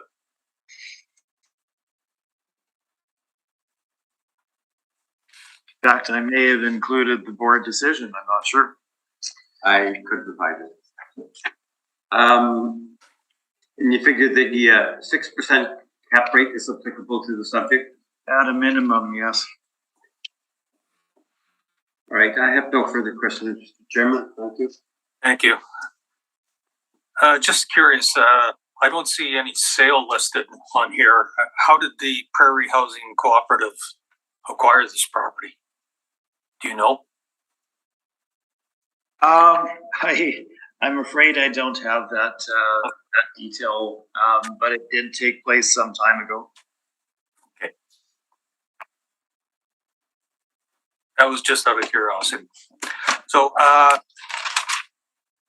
any desire for summation, Mr. Assessor? No. Thank you. Mr. Applicant? No, thank you. Thank you. That'll bring us to item number 8, the final one on our docket today, which is 50 Hargrave. So when you're ready, Mr. Assessor, we'll hear from you, please. Okay, we have file number 22-2844, roll number 120-978-06780. Roll year 2023. The assessed value $12,300,000. The classification 20, liability T. The 60 T. There's no assessed value associated to it, so we're gonna just go forward with the classification 20. So we have 2 buildings, 6 stories, built in 2021, number of suites 65, outdoor parking 23. Now just looking at this, the 60T could probably explain maybe at one time it may have been converted because it is a new structure. So that could explain maybe why it shows that there's two buildings. But from what I can see, it's only one apartment block. So going to page 4, you could see the breakdown of units: 52 one bedroom, 13 two bedroom. We're coming in average monthly rent $1135.60. Gross potential rent $885, $768 for a model. After deducting the vacancy, our effective gross income's coming in at $844, $137. Expense rate being 39.53% because it's a new property, so expense ratio will be lower. You could see then our net operating income being $510, $450, and then the cap rate of 4.15%. If we look at the subject, the average monthly rent comparables on page 5, you could see where that would fall in line with other similar properties in the neighborhood for their rental rates.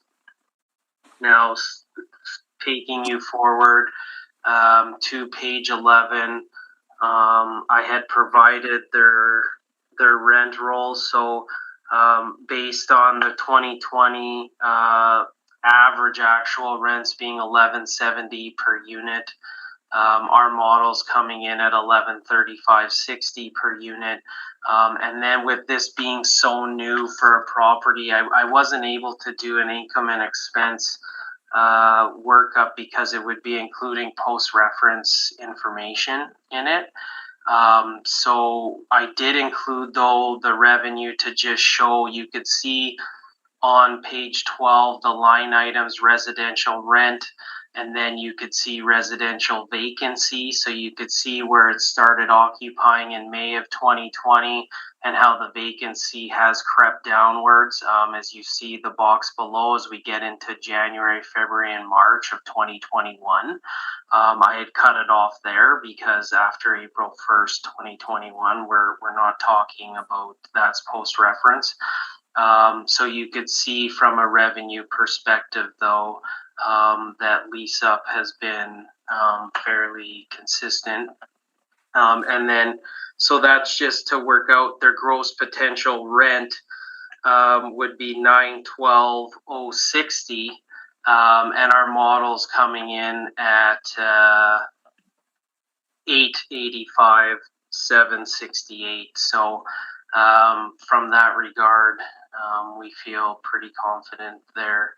And that would conclude. I just posted some pictures so you could see they have like the rooftop patio available, and then just some interior pictures. I mean, it's new, so I guess that's to be the conditions reflective of that. So other than that, that would be my presentation.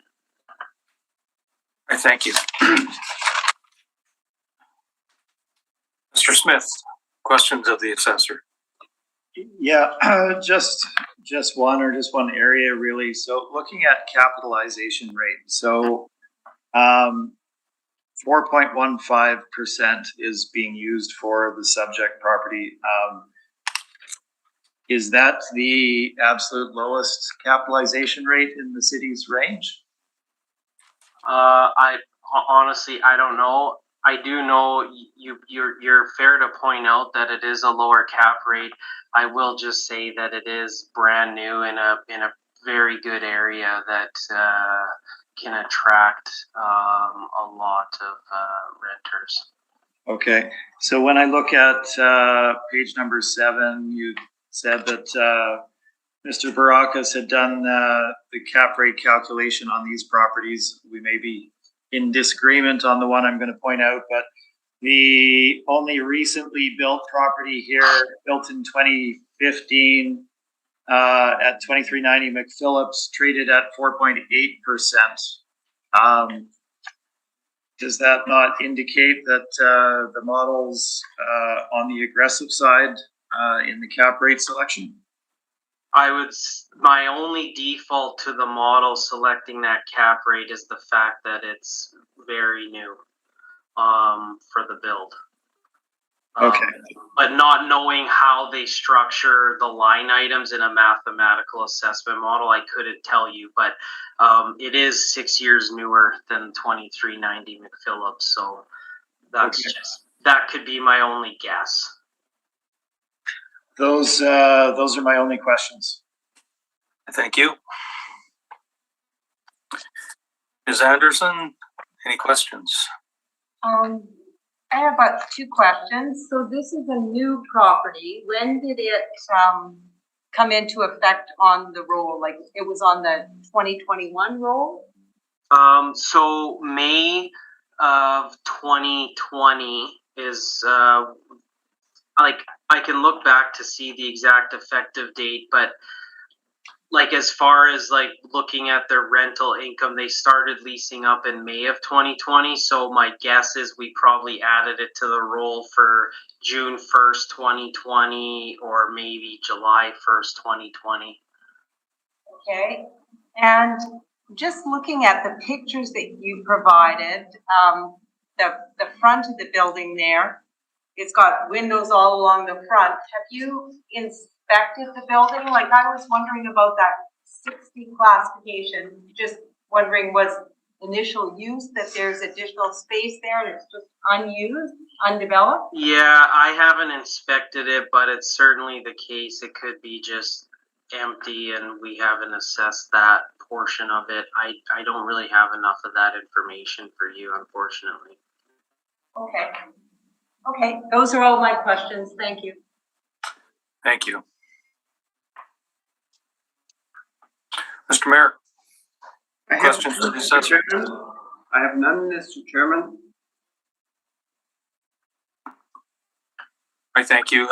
Just following up on the cap rate, the 4.15. You don't know whether that's the lowest that's applied, and do you know that any new properties, say 19 or 2021, do you know what the range of cap rates are for those types of properties?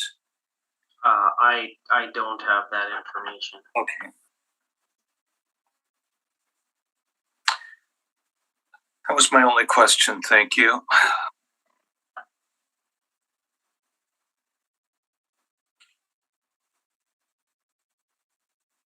So, Mr. Smith, we'll hear from you, please. Thank you, Mr. Chair. So my only explanation of the number of buildings being 2 and that 60T aspect is that there were buildings on site previously, that perhaps this is a hangover from that, where the 60 is still being shown but not given any value. There's only one building on site, so that I think is probably what that situation is. Property was built in 2020, 2021, and we have a total of 65 units, 52 1-beds, 13 2-beds. You can see the photos and the layout, the individual units, beginning on page 4. They are somewhat smaller in nature, but obviously nicely finished, brand new development. You can see from the photos provided.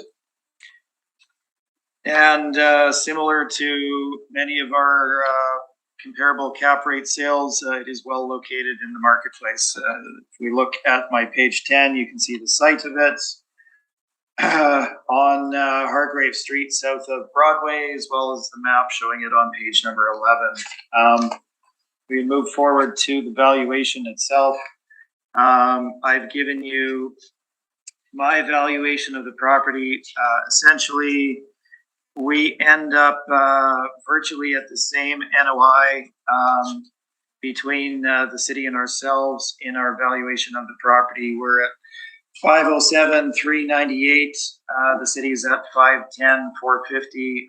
I don't actually mind whether you use one or the other in your determination of the final value. the information that we have, some of it is marginally post-reference as it's the first full operational year.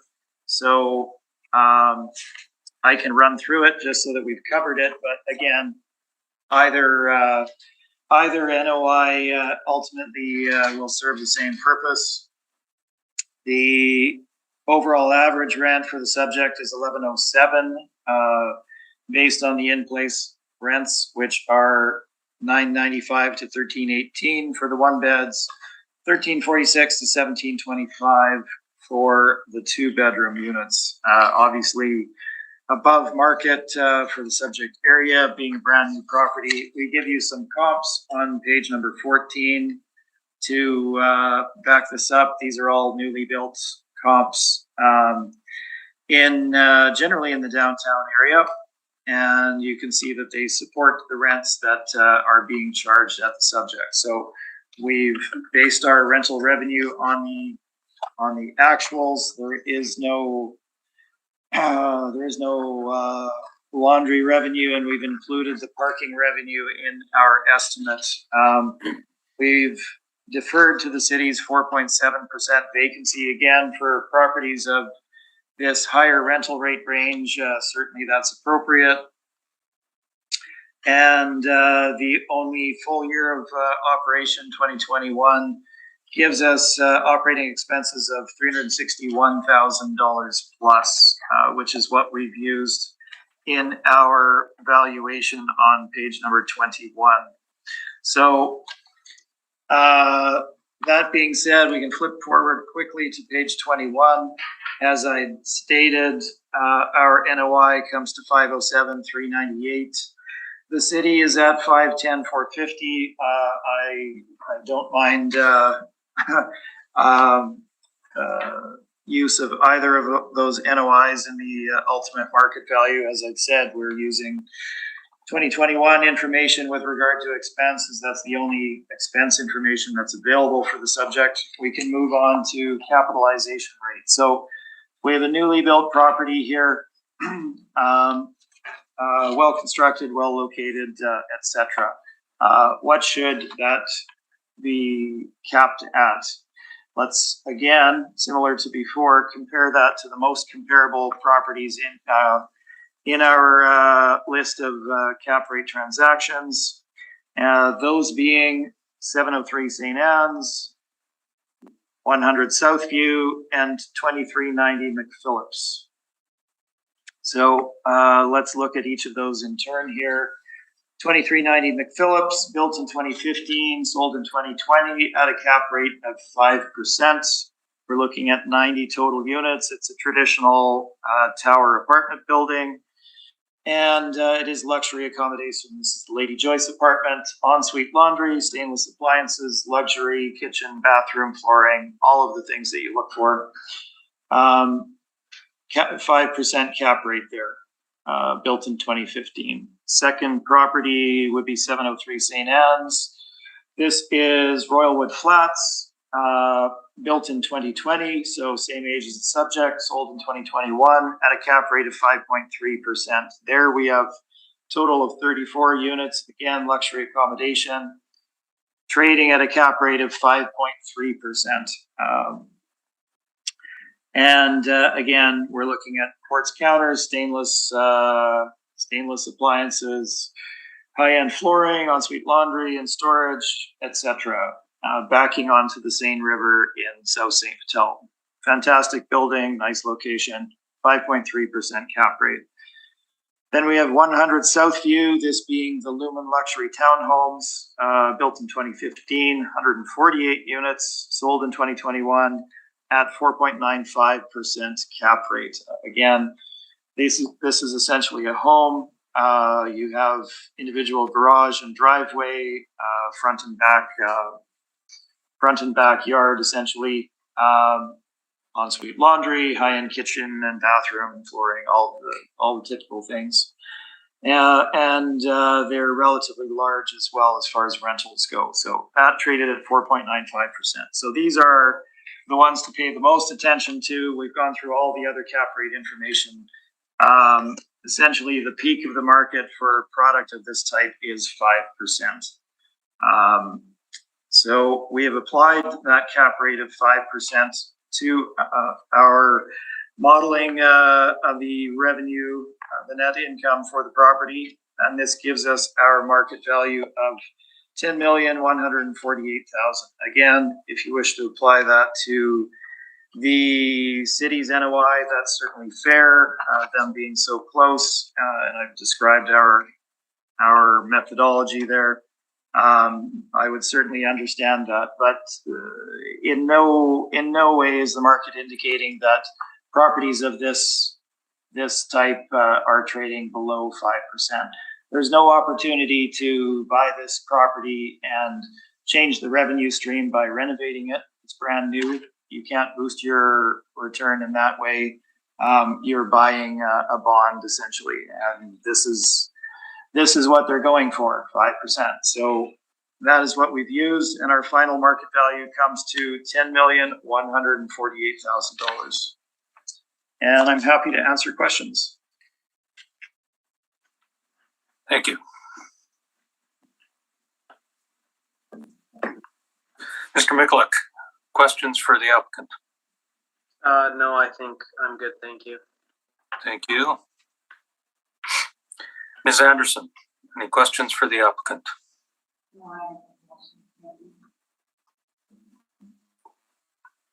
I'm sorry, did you say no questions? No questions. Thank you. Mr. Merrick, any questions? I have none, Mr. Chairman. Thank you. Thank you.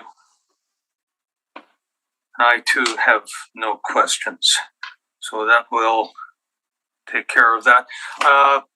Mr. Assessor, any desire for summation on this property or a general summation for the properties we've dealt with? No, I think they've been explained pretty thoroughly already with what we've gone through with the majority of this slate. I thank you then. Mr. Smith, any desire for summation? I would agree with Mr. Mikulik. I have no need. Okay, in that case, we've heard all the items that are scheduled, and this hearing is now adjourned. We thank you for your presentations. Thank you. Have a good